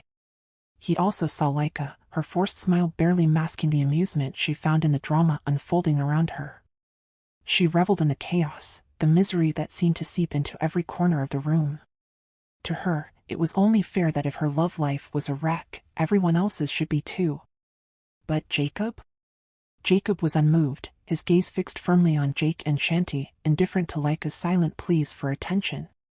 Justin and Lewis exchanged knowing looks, suppressing their laughter as they caught Laika's eye roll of frustration. Jacob, oblivious to the turmoil around him, remained stoically serious, watching Jake and Shanty exchange greetings with their well-wishers. Shanty and Jake, in their matching white shirts, looked like they had stepped out of a dream. Shanta's hair was pulled back into an elegant ponytail, her diamond and sapphire jewelry glittering in the soft light. She was breathtaking, her beauty magnified by the joy that radiated from her every smile. Even as she began a short speech, her voice warm with gratitude, she carefully avoided looking in Vasper's direction. She thanked Samara personally for attending, even though Samara was heavily pregnant. Samara nodded and smiled, ever the poised princess, though the cold distance between her and Vasper was evident. Despite the pain in her heart, the man she loved now so emotionally distant, Samara maintained her composure, her public mask flawless. As Shanta finished her speech, she turned to Jake, thanking him for being her unwavering rock. Jake's eyes shone with love as he nodded, his smile soft and tender. Then, without hesitation, he leaned in and kissed her deeply, their love on full display for everyone in the room. The crowd erupted into applause, their cheers filling the air, everyone except for Vasper and Laika. Vasper's jaw clenched as he watched Jake kiss Shanty, his hands curling into tight fists beneath the table. In his mind, he was already imagining pounding Jake's face, his jealousy burning hotter with each passing second. His heart, torn between love for Shanty and seething hatred for Jake, pounded violently in his chest. As Jake and Shanta's kiss lingered, the love between them was undeniable. Shanty wrapped her arms around Jake's neck, her eyes shining with pure affection. The way they looked at each other, the way their hands intertwined, spoke volumes. This was no fleeting romance. This was a deep, powerful love that everyone in the room could feel. The guardians couldn't help but be moved, despite their professional demeanor. It was like watching the climax of a romantic movie where love triumphed against all odds. Jake, determined to make a point, brought Shanta's hand to his lips once again, pressing a kiss to the delicate fingers that bore their wedding ring. His eyes never left Shanta's as he did so, a silent declaration of victory. Shanta smiled, her eyes meeting Jake's as she sat down beside him. "I love you," Jake whispered softly into her ear. "I love you too," she whispered back, their hands clasped tightly on the table. Jake pulled her chair closer, the intimate gesture drawing more applause from the room, except from the ever-silent Vasper, whose gaze burned like fire. The meeting began, with Laika taking the lead, her beauty captivating the room as she spoke. There was no denying her fierce allure, and the audience watched her, mesmerized by the way she commanded the room. But Jacob, the object of her desire, remained unaffected. His cold, impassive stare betrayed no emotion, no interest in her. It was Samara who followed, her speech drawing attention to the undeniable baby bump that had now become a part of her graceful presence. Even heavily pregnant, she moved with the poise of royalty, her maternity dress hugging the curves that remained. Her beauty was undiminished, her presence still commanding the room's admiration. But it was all meaningless to Vasper. He only had eyes for Shanty. David's heart ached for Samara as he watched her, so poised, yet so broken inside. The man she loved, the father of her child, was emotionally absent, consumed by his obsession with another woman. Despite her material wealth, Samara was starved of the one thing that mattered most, Vasper's love. And though she hid it well, David could see the cracks in her armor. Meanwhile, Shanty, aware of Samara's silent suffering, felt a pang of guilt. She knew the truth, that she was the reason Samara's relationship with Vasper had crumbled. Though Shanty had been unaware at the time, she couldn't shake the burden of guilt she now carried. In her heart, she silently begged Samara for forgiveness. As the meeting dragged on, the tension between Vasper and Jake became almost unbearable. Jake, sensing Vasper's eyes on him, made no attempt to hide his affection for Shanty. He kissed her hand again, letting it linger, his eyes daring Vasper to challenge him. The message was clear, Shanty was his now, and nothing would change that. The guardians, ever vigilant, watched closely as Jake toyed with Shanta's fingers, a loving smile on his lips. Vasper's restraint was hanging by a thread, his fury barely contained as he watched their intimate exchange. His heart raced with anger and jealousy, the sight of Jake's hands on Shanta's delicate fingers like a knife twisting in his chest. Jake and Shanti exchanged flirtatious glances, their eyes dancing with unspoken words, until they smiled knowingly.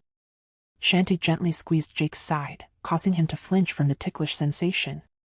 That small gesture did not escape Vasper's notice.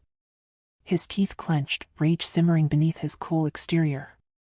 The tension between him and Shanti was so thick, it heightened the alertness of the guardians stationed around them, their senses razor-sharp, attuned to the growing friction between the two. Meanwhile, Samara kept stealing glances at Vasper, her curiosity piqued by his dark sunglasses. Why was he hiding behind them today? What was he trying to conceal?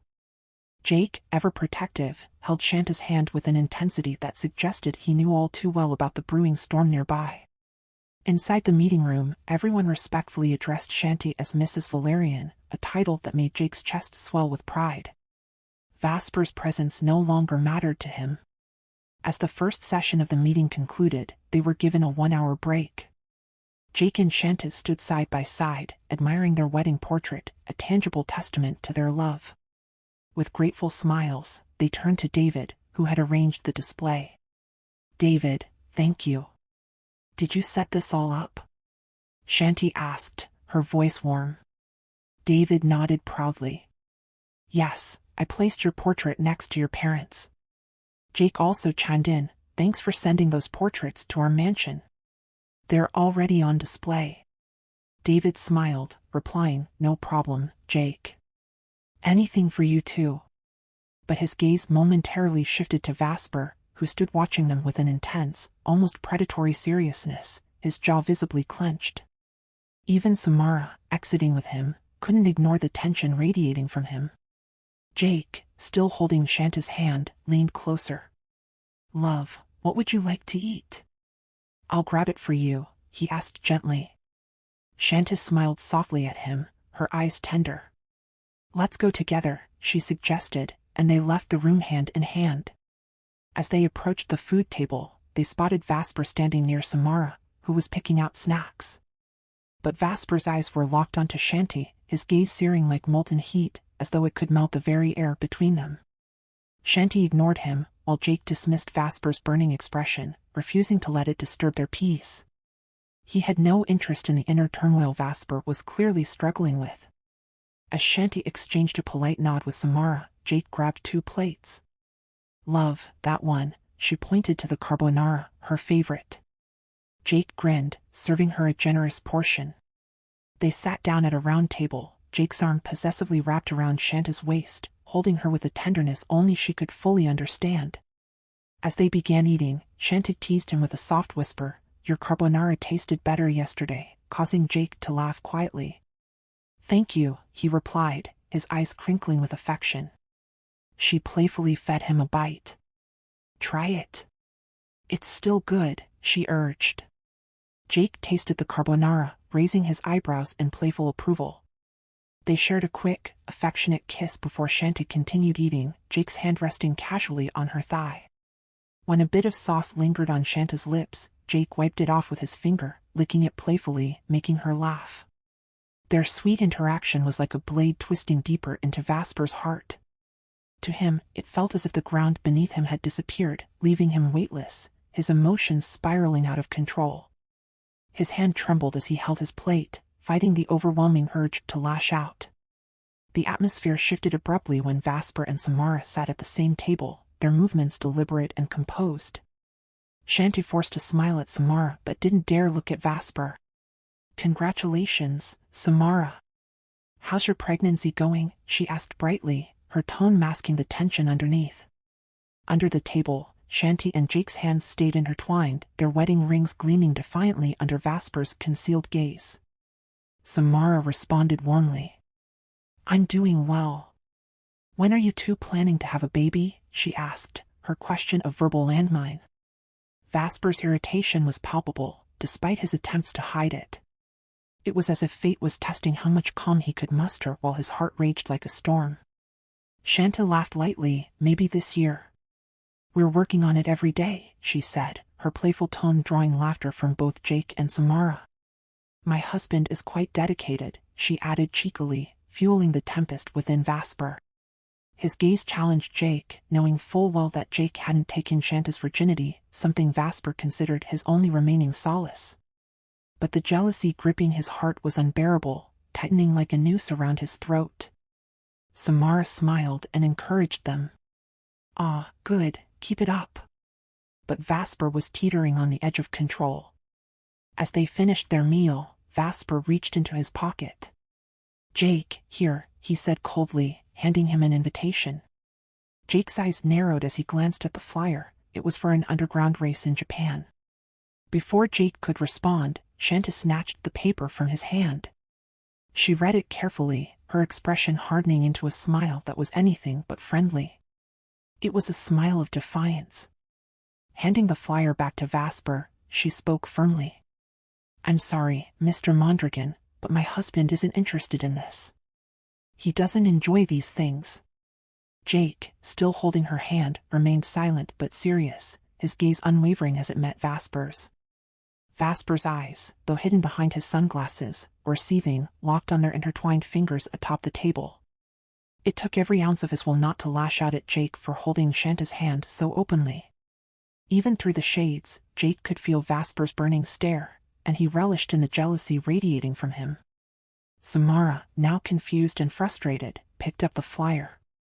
Vasper. What is this? She demanded, but Vasper didn't respond.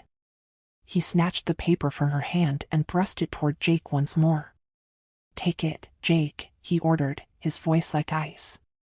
There's no backing out. By the time the race comes, this necklace of mine will be gone. His hand grazed the necklace around his neck, as if the race was tied to something much deeper than cars and speed. Shanta's face darkened with fury. Mr. Mondragon, she said coldly, I will not allow my husband to participate in this race. That's final. She slammed the paper back down and rose to leave. But before she could fully stand, Vasper's hand shot out and grabbed her wrist. Shanty, wait, he pleaded, his voice soft, almost desperate.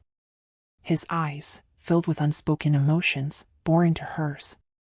Shanty yanked her hand free, startled by his sudden action. She looked around, worried that someone had seen. Samara was frozen in shock, her eyes wide, hurt reflecting in her gaze. Guilt flashed across Shanta's face as she noticed Samara's pain. Gripping Jake's arm tightly, she silently begged him to stay calm. Jake's expression twisted with fury as he glared at Vasper, his entire body tensing. One more move, and Vasper would find himself thrown out of the building, no matter how public the scene. Even Samara, now on the verge of tears, couldn't believe Vasper's behavior. Vasper, she snapped, but he was unfazed, laughing bitterly. Sit back down, Shanty. Vasper commanded, his voice sharp with authority. The guardians around them were now fully alert, watching the unfolding drama with keen eyes. Samara's bodyguard was tense, ready to intervene, but she signaled for them to stay put. Shanta's body stiffened at Vasper's harsh words. Even Jake and Samara were momentarily taken aback.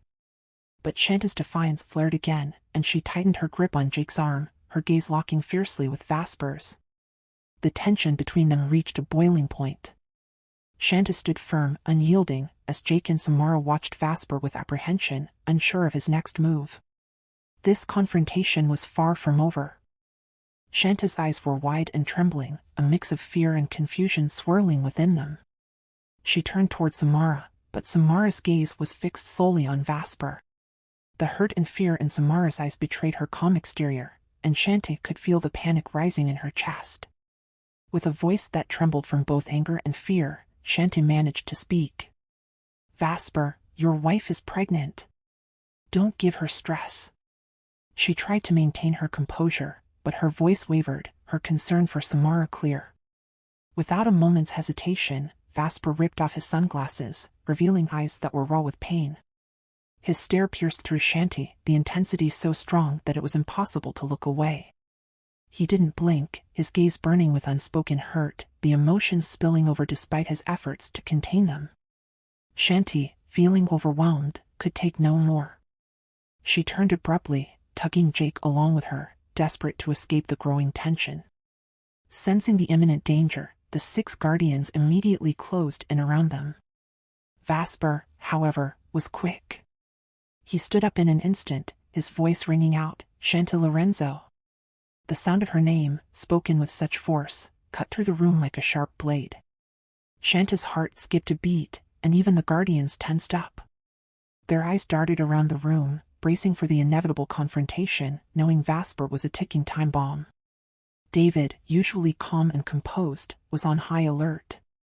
His face was deadly serious as he watched Vasper, prepared for the worst. "Vasper, don't do anything stupid. Act professional, damn it. She's married." David's warning came through clenched teeth, his voice low but firm. He stepped forward, his posture tense, ready to intervene. But Vasper just shot him a sharp look, his lips twisting into a manic smile. "Relax, David," he said with a chilling calm, as if daring anyone to stop him. Meanwhile, Jacob was fighting to control his own fury. His hands itched with the urge to unleash the blue flame power he possessed, a power that pulsed through his fingers when he was angry. He clenched his fists, doing everything in his power to hold back. In his mind, he was already imagining the satisfaction of sending Vasper flying across the room. But Jake remained grounded, his protective instincts for Shanti keeping him from losing control. The other guardians, trying to keep their cool, moved with calculated precision. They didn't want to draw attention from the crowd, but it was clear to everyone that a confrontation was on the verge of erupting. Samara sat frozen at her table, her face a mask of shock and disbelief.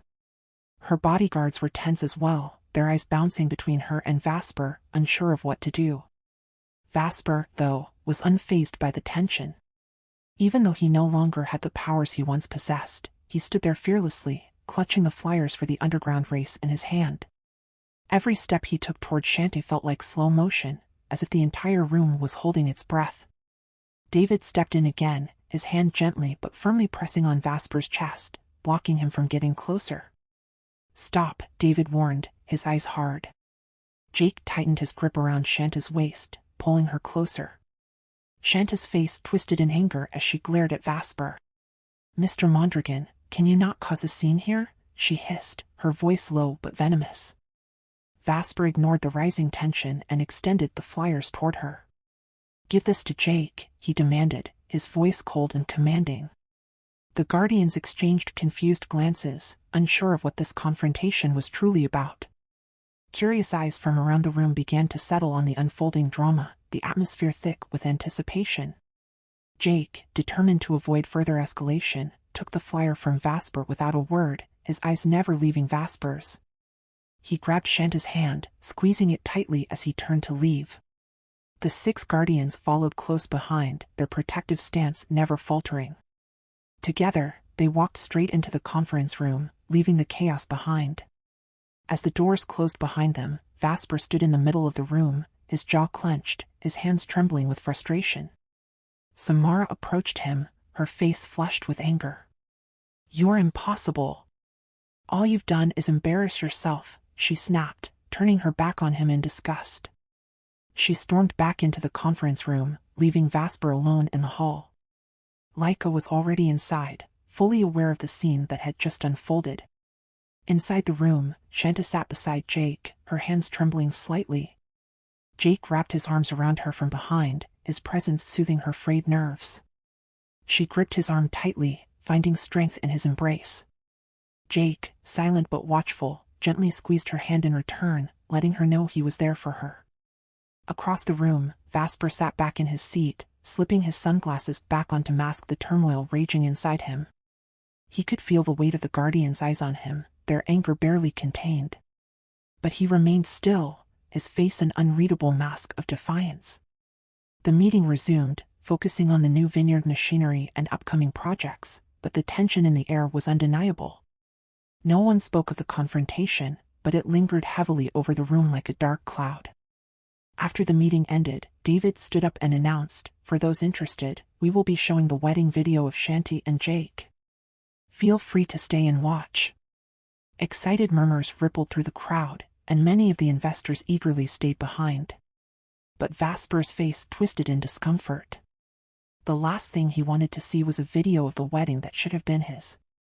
He stood up quickly, making his way toward the exit as more staff filed into the room to watch the video. Samara hurried after him, her face a mix of frustration and concern. Laika followed close behind, her steps quickening as she tried to catch up. As Vasper reached his car, Samara called after him. "Vasper, wait. What are you doing?" But Vasper didn't stop. "Samara, go with your bodyguards. I have my own matters to attend to," he said coldly, not even glancing back at her. His voice was serious, leaving no room for argument. Samara, frustrated and hurt, stood there, watching him, unsure of how much longer she could tolerate his spiraling behavior. Samara's bodyguard followed her closely, supporting her as she walked behind Vasper, carrying her bag. Vasper, however, seemed completely indifferent to the fact that his pregnant fiancée was struggling to keep up with him.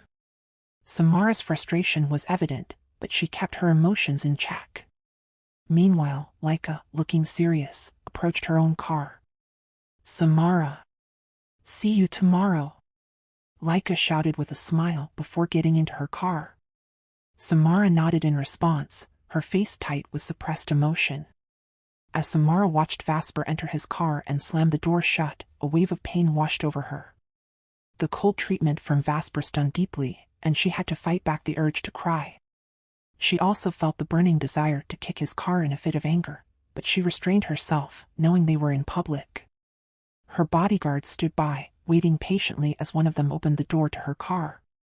The driver was already in position, the engine running with the air conditioning on full blast. Samara climbed into the back seat while one bodyguard got in the front, and the others entered their own vehicle, ready to follow her. As Samara's car started to pull away, the driver honked at Vasper's car, signaling that they were leaving. But Vasper didn't react. Inside his car, the engine hummed, the air conditioning whirred, but Vasper was slumped back in his seat, eyes closed, biting his lower lip. A single tear escaped from his tightly shut eyes, a sign of the deep anger and pain swirling inside him. The moment he had heard the wedding video's background music while leaving the conference room had triggered an avalanche of emotions.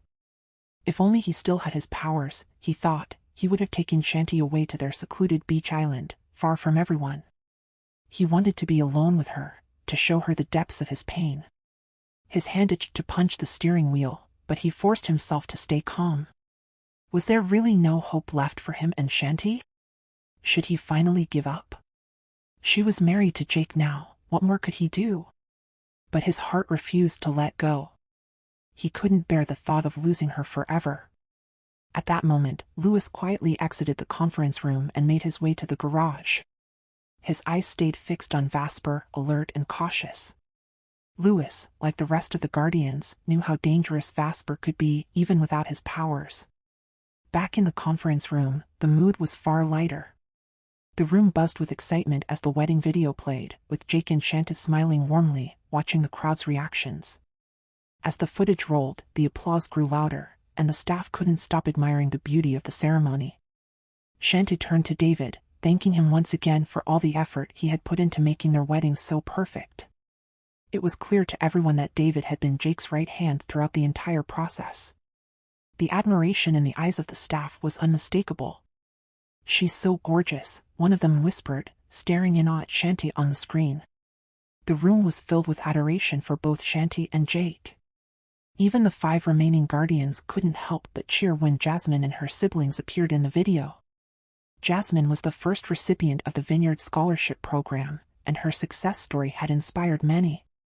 Tears welled up in Shanta's eyes as she watched the ceremony unfold, especially the moment when she and Jake stood face to face at the altar. Jake himself had shed a tear, smiling the entire time. The video touched everyone, and when it ended, the room erupted in applause and congratulations for Shanti and Jake, who sealed the moment with another kiss. As the evening wore on, they stayed behind to discuss the expansion of the scholarship program with the mayor, ensuring that it would be accessible to anyone in need.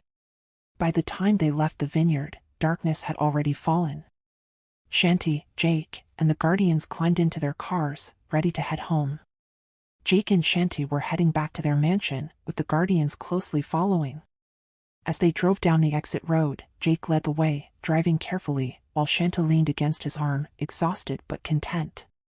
"Tired?" Jake asked gently, his eyes focused on the road. Shanta smiled softly and nodded. "It's okay, it was worth it. We accomplished so much today," she replied, her voice calm but happy. Jake smiled back and kissed her quickly before she leaned back in her seat, lost in thought.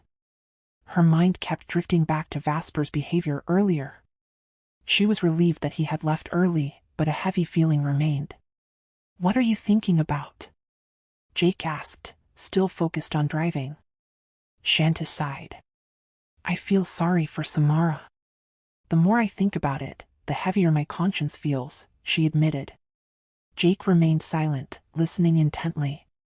Imagine being pregnant and having to deal with a man like that. I can't imagine how stressful it must be for her. Jake reached over and took her hand. "Don't dwell on it too much, or you'll end up stressed yourself," he advised gently. Shanta looked at him, her expression shifting to concern. "Jake, don't go to Japan, okay? I don't want Vasper controlling us, making us his puppets," she said, her voice growing more serious. Jake smiled softly. "Of course, my dear wife. A husband must always follow his wife's wishes, keeps the peace," he teased, making Shanta laugh as she playfully swatted his shoulder. As they approached a stoplight, their car slowed to a halt. A vehicle pulled up beside them on Jake's side, and the window rolled down. Jake glanced over. It was Vasper. He had followed them. Shanta's heart raced as she spotted Vasper, panic immediately flooding her system. "Don't pay attention to him, Jake," she whispered urgently, her anxiety spiking. Behind them, the Guardian's car also slowed, and David's voice came through the radio. "Jake, keep going. Don't stop." "We'll handle Vasper," David commanded, his voice firm. Jake remained silent, his focus sharp as the stoplight counted down, 3, 2, 1. The second it turned green, Jake pressed the gas, speeding down the highway. Despite their increased speed, Vasper managed to stay right behind them. Shanty avoided looking in his direction, but the tension in the car was palpable. The Guardian's horn blared behind them, signaling their presence as they trailed Vasper. "Jake." Shanta's voice quivered with fear, unable to hide her worry. Jake, sensing the escalating situation, abruptly turned off the main highway onto a less populated road. The number of cars dwindled, but Vasper still followed closely behind. Frustration boiled over in Jake, and suddenly, he pulled over near a streetlight. The Guardians pulled up behind them, ready for whatever came next. Shanty panicked. "Jake. No. Don't confront him, please," she begged, her voice trembling with fear, terrified of what might happen next. Jake turned to Shanty, his expression hard but calm. "Stay here. Just wait for me," he instructed, his voice steady but laced with an edge. He swiftly stepped out of the car and softly closed the door, his movements deliberate and quick. Almost in sync, Vasper exited his own car, but he slammed the door, his steps precise, calculated. Lewis followed, leaning casually against his vehicle, arms crossed, watching, while David and the rest of the Guardians remained inside, aware of the gravity of the moment. They all knew Vasper had no powers this time. Jake waited until there were no more passing cars before he slowly approached Vasper, who stared at him with a challenging gaze. Despite being powerless, Vasper was just as defiant, just like Jake. Jake and Vasper stood face to face, a clash of wills, their eyes locked in a silent battle for dominance. Vasper's hair was almost as long as Jake's now, both were tall, strong, and had commanding presences. If Vasper had the edge in looks, Jake was no less imposing. To Vasper, Jake had always been the rival he couldn't surpass, whether in strength, ability, and now, even in Shanta's heart. Vasper couldn't accept that Jake had won, that Jake was now Shanta's husband.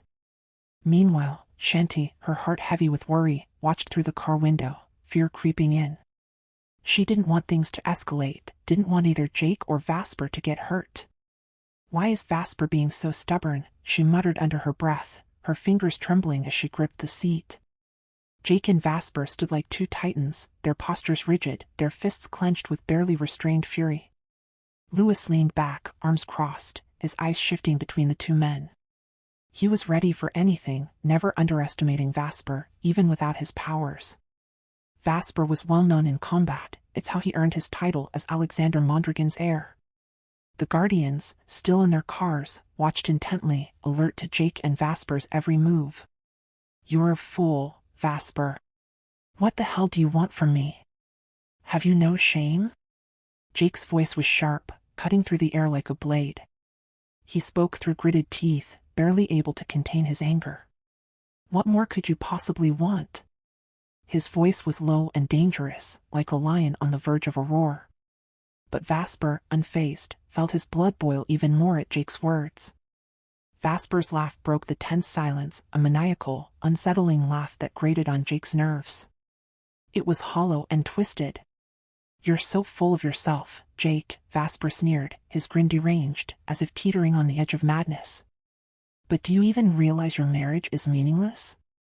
It's not recognized in Sylvan Concord. Your wedding, it's a sham. It holds no weight." His words were venomous, daring Jake to react. He grinned maniacally, mocking Jake's very existence. But Jake didn't flinch. He knew Vasper was baiting him and had no intention of falling into his trap. He wouldn't give Vasper what he wanted, especially not by letting Shanty out of the car.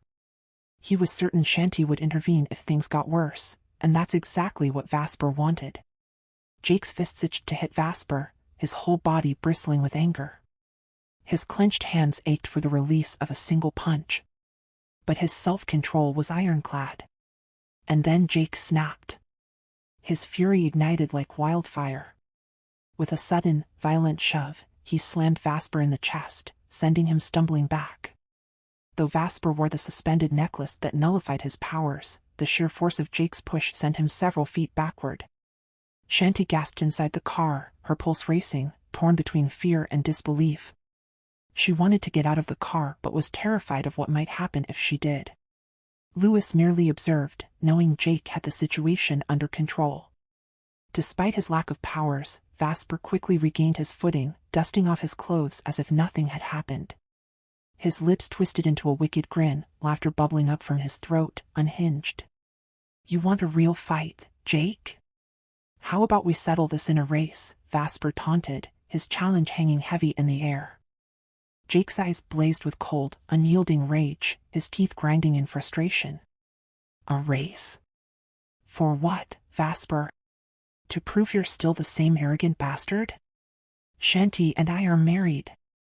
She's mine, and that's all that matters." His voice was sharp with anger, slicing through the tension like a whip. "What more proof do you need? In fact..." Jake paused, his smirk dark, mocking. "We're already working on starting a family. Our child will be here before long." Jake's voice dripped with confidence. Vasper's face darkened instantly, his casual arrogance evaporating. He lunged at Jake, grabbing him by the collar, his grip tight, his eyes wild with rage. "Shanty was always mine. And I'll take her back, no matter what it costs me. Your marriage means nothing." Vasper's voice was low, dangerous, each word seething with desperation and fury. Louis, watching the scene unfold, smirked, shaking his head at the absurdity of it all. Meanwhile, Shanty, still inside the car, could hear every word, her heart sinking deeper. She felt Vasper's pain, his refusal to let go, but deep down, she knew there was no turning back. Her heart belonged to Jake now, and Vasper's relentless denial only widened the gap between them. Jake, unfazed, pried Vasper's hands off his collar with a firm grip. "You're living in denial, Vasper. One day, you'll have to accept it. But for now, I'm done with this." Jake's voice was cold, resolute. Without another glance, he turned his back on Vasper and walked purposefully toward his car, his movements quick and precise. But Vasper wasn't finished. Desperation clawed at him as he followed Jake, his steps quickening, his breath ragged. "Shanty," he shouted, his voice cutting through the stillness. "Come out here. I just want to talk." His words were drenched in anguish, but Jake didn't slow down, didn't even acknowledge him. He slid into the driver's seat, locked the doors, and started the engine with a low, menacing rumble. Shanta's heart raced as she watched Vasper approach their car, panic rising in her chest. Vasper, now frantic, ran to the passenger side where Shanta sat. His hands, trembling with frustration, pounded on the locked door. "Shanty, please. Just talk to me," he begged, his voice raw. Inside, Shanty remained frozen, her eyes fixed on Jake. She couldn't bear to look at Vasper, the man who had once meant everything to her but now felt like a distant memory. The guardians in their cars watched silently, shaking their heads. Vasper's desperation hung in the air, thick and palpable. It was pitiful, watching a man cling to something long gone. Jacob, sitting in one of the cars, chuckled darkly. "God, I'd love to knock this guy out," he muttered under his breath. "I'd be happy to help," Gabriel responded from the other car. "Let's go," David said, ready to move. He shook his head, watching Vasper.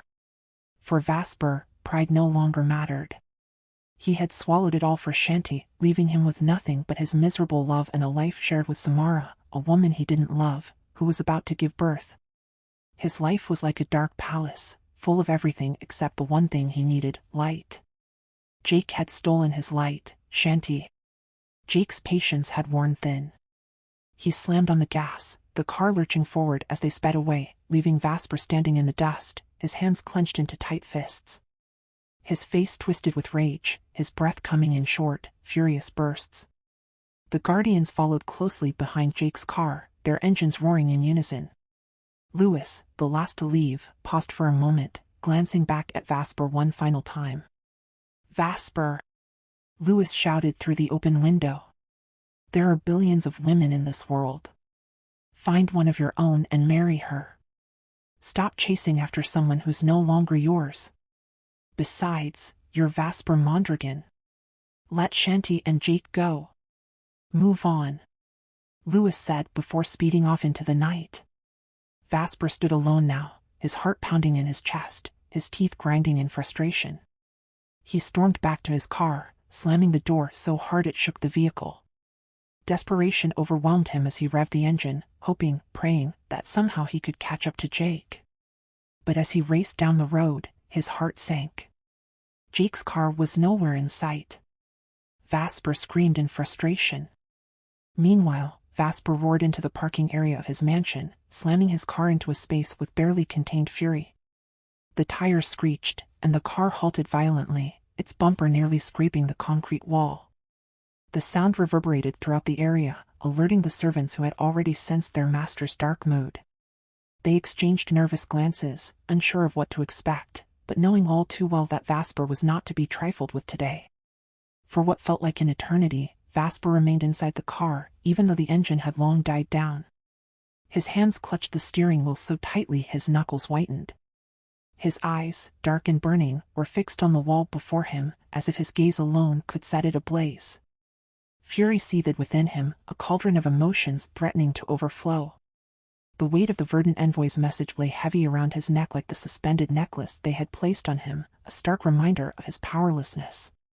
He had no way to follow Shanty to Jake's mansion.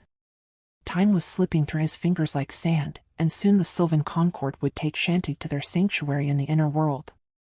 After that, it would be a year before he could see her again, if luck allowed, maybe in 2 months during the Twilight Reckoning, the day when Alexander Mondragon's challengers would face him. But could Shanty really stand against Alexander Mondragon? The question gnawed at him, a cold fear creeping into his heart despite his rage. So many thoughts raced through his mind, yet one image haunted him above all, the vineyard. That day had shattered him. Seeing Shanty in another man's arms, watching her affection directed solely at Jake, had broken something deep inside him. And now to learn that she had married Jake? It felt like a dagger through his soul. Even though the Sylvan Concord did not recognize the legality of the wedding, it didn't dull the pain. The marriage was real in the outer world, if not in the inner world, and he had seen it, her eyes focused solely on Jake, barely sparing him a glance. How had everything changed so quickly? How had he lost the woman he had loved his entire life? Was it really because of one night of lust? He wanted to forget Shanti, to focus his mind elsewhere, but he couldn't. She was like a drug in his system, an addiction he couldn't shake. No matter how hard he tried, he couldn't let her go. He couldn't bear the thought of losing her forever. With a sudden, violent motion, Vasper flung the car door open and slammed it shut behind him with such force the sound echoed like thunder in the mansion's parking area. His rage only intensified when he saw Samara standing outside, arms crossed, her gaze locked on him with a knowing look. Another problem. Samara, with her obstinate personality, acted like his wife, but they were far from being a couple. Of course, she was a princess, and being used to getting her way, she was impossible to deal with. Vasper barely spared her a glance as he stormed towards the mansion's grand doors, where Khalid, his faithful servant, stood waiting with 2 other servants, heads bowed in respect. Khalid opened the door swiftly, sensing the storm brewing in Vasper's mind. "Vasper, why are you only coming home now? I've been waiting for you." Samara's voice rang out, sharp and accusing, as she followed him inside. The sound of her shouting bounced off the walls of the grand hall, filling the mansion with tension. The servants lowered their heads even more, their fear palpable. Vasper noticed the dining table already set with food, but he ignored it. He had no appetite for whatever scene Samara was trying to provoke. Instead, he headed straight for the staircase. After taking a few steps up, he paused and turned to Khalid. "Bring whiskey to my room," Vasper commanded, his voice dripping with authority, clearly intending to intimidate Samara, who was hot on his heels. But she remained undeterred. "Vasper, the doctor said I shouldn't miss meals. But I haven't eaten because I refuse to eat alone," Samara shouted after him, her tone a mix of complaint and demand. Khalid, who had been about to obey Vasper's order, hesitated when Samara called out to him. "Khalid, don't bring him whiskey until we've eaten together." Samara's voice had the same commanding edge, and she locked eyes with Vasper, challenging him openly. The standoff between them was palpable, the tension crackling in the air like an approaching storm. Vasper stared at her in disbelief, his jaw clenched. She was using her pregnancy to manipulate him. Khalid, caught in the middle, didn't know whom to follow. His hands trembled slightly, unsure which master's command to obey. "I'm not eating unless you sit with me," Samara said, her voice firm, her gaze locked on Vasper's, unyielding. Minutes ticked by as they glared at each other, the air between them thick with unresolved frustration. Vasper regretted coming home at all. He hadn't expected to find Samara here. The bodyguards had dropped her off at the hotel earlier. It must have been Laika who had brought her to the mansion. With a resigned sigh, Vasper descended the stairs again, heading for the dining table. Samara followed, a smug smile playing on her lips. She was pleased with her victory, but Vasper's face remained a mask of anger and irritation. They sat in silence. Samara began eating, but Vasper barely touched his food. His thoughts were elsewhere, on Shanti, on Jake, on the burning rage that consumed him. Samara tried to make conversation, her tone quieter now. "Vasper, I've decided to stay here until I give birth," she said softly, glancing at him. Vasper's eyes snapped to hers, cold and emotionless. "This mansion will eventually belong to your family. You can stay here as long as you want. It's no concern of mine. I have plenty of other places to live." His voice was flat, devoid of warmth, and the way he looked at her made Samara feel like he had just driven a knife through her heart. "Vasper, our baby needs a father. How can you leave me here alone?" Samara's voice cracked, and tears spilled from her eyes, unbidden. Vasper hadn't expected her sudden emotional outburst, least of all at the dining table. He stopped eating, took a deep breath, and closed his eyes, fighting the urge to lash out. He didn't want to stress her out, not in her condition. "Samara, why the sudden drama? I thought we already discussed this. We agreed this was all settled in front of your parents." Why are you making this more complicated now? Can you not add to my problems? Vasper's irritation was clear in his voice. He was growing tired of the endless arguments, the constant pressure. We're not married, Samara. I'm doing my duty to our child. I've given you everything you wanted. What more are you asking for? You have servants to tend to your every need, drivers to take you wherever you want to go, and there's no limit to money. What else do you need for the baby? I've provided everything. Vasper's words were cold, calculated, as if ticking off a checklist. He didn't even look at her as he spoke. You. I need you, Vasper. The father of my child. Samara's voice broke again, but she tried to hold herself together. I want you by my side when I eat, when I sleep, when I go through this pregnancy. I want you here with me. She reached for his hand, but Vasper pulled it away, continuing to eat in stony silence. The pain in Samara's eyes was undeniable, but she didn't let it show. She kept eating, pretending his coldness didn't cut her to the core. Stop living in your delusions, Samara. It's not healthy for you, Vasper said between bites, his voice sharp and final. Samara, seething from his dismissal, let out a bitter, sarcastic laugh. Delusions? We're both living in delusions, Vasper. You, too. Her words were cutting, and Vasper froze, his fork hovering in midair. Even though Shanta's married, you're still chasing after her like a fool. What do you call that? You're worse than I am. At least I'm not obsessed with someone else's spouse. Her voice was a venomous whisper, but the truth of her words slapped Vasper hard. He turned to face her, his expression deadly serious. My personal life is none of your concern, Samara. Stay out of it, he said coldly, standing up abruptly and taking a long sip of water. Samara's rage boiled over. Didn't you even look at the folder I left in your room? So you can see your child? Those are the results from my ultrasound, she shouted after him as he moved to leave. Vasper paused for a second.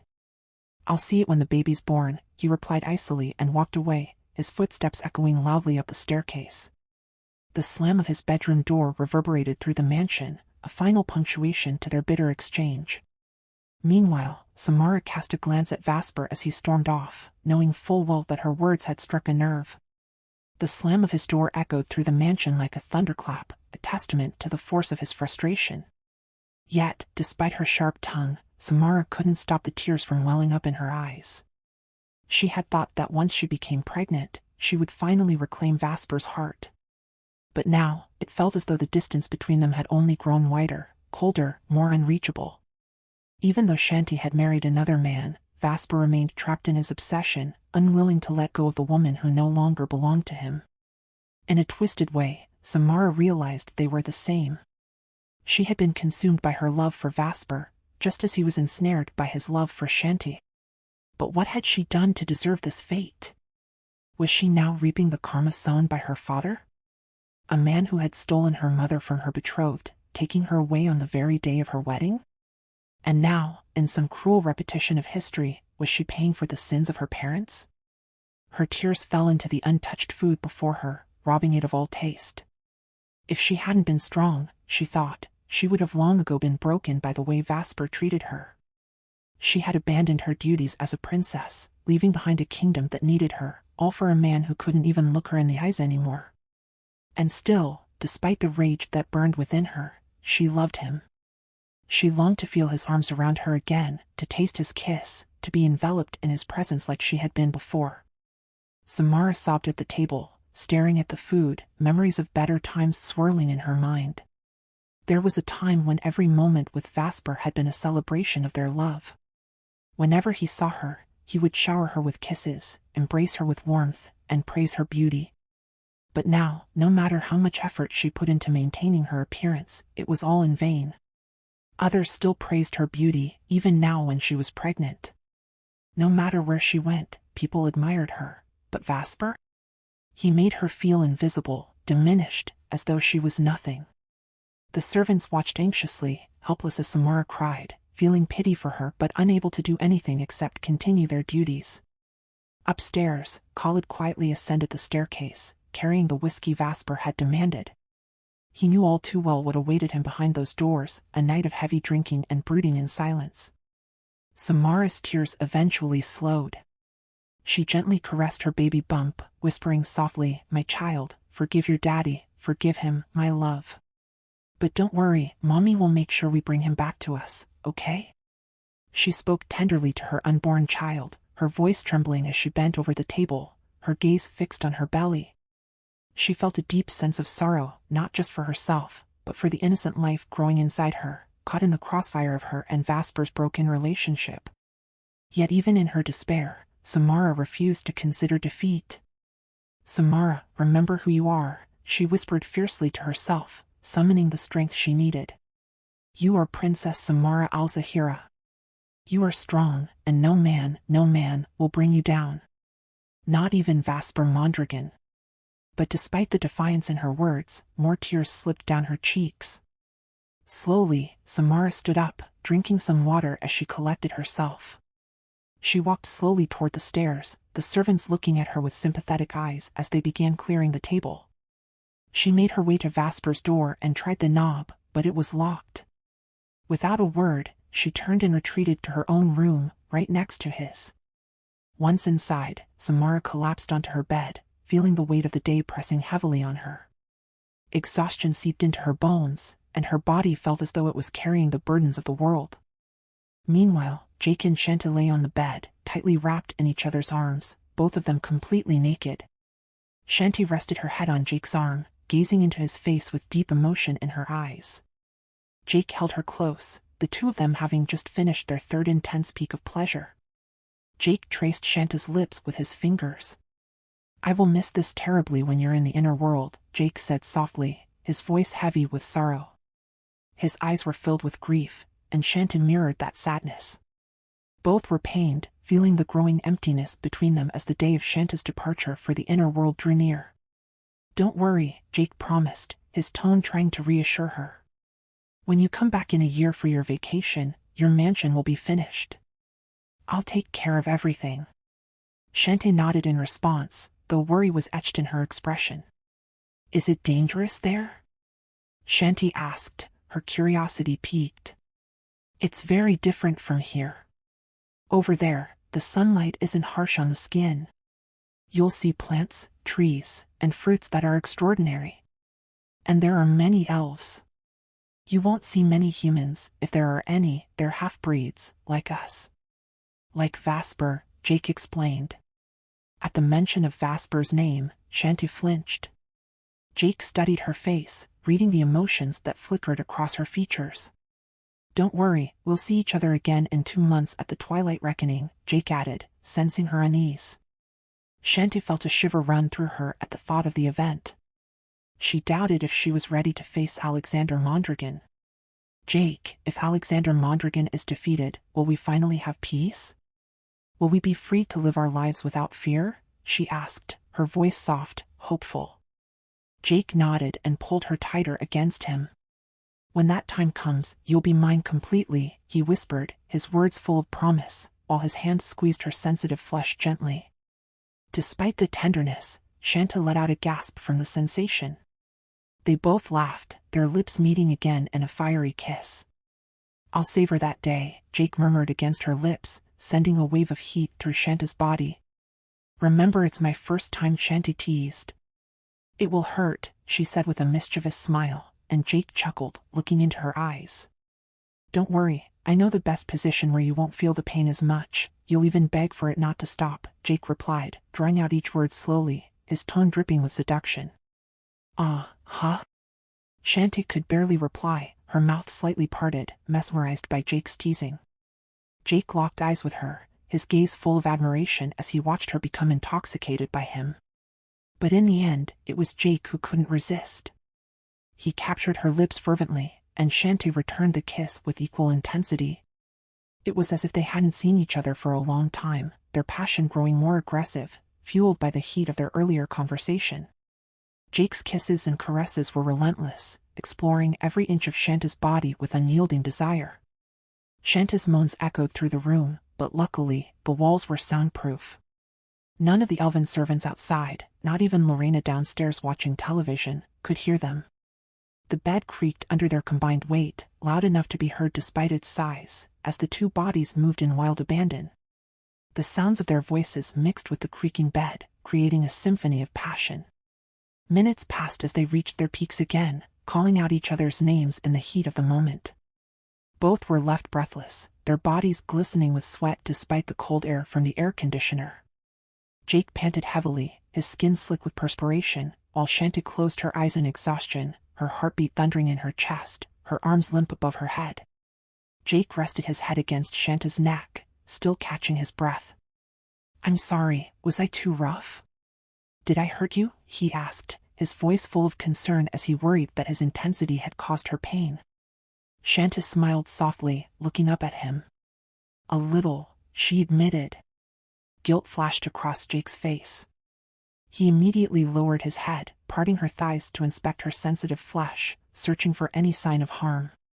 In his worry, he gently licked the area as if to heal it, to soothe any hurt he might have caused. Shanti, however, moaned in response, her body instinctively arching toward him. Hearing her reaction, Jake grinned, relishing the sound. He continued, bringing her to the edge once more with his tongue, pushing Shanti to yet another peak of ecstasy. By the end, her body felt drained, completely spent by the overwhelming pleasure Jake had given her that night. Exhausted, Shanti fell asleep on Jake's arm, using it as a pillow, while he held her tightly under the comforter. Their bodies intertwined, both of them falling asleep, worn out by their passionate lovemaking. As Shanta slept, she found herself in a vast desert, one that felt strangely familiar.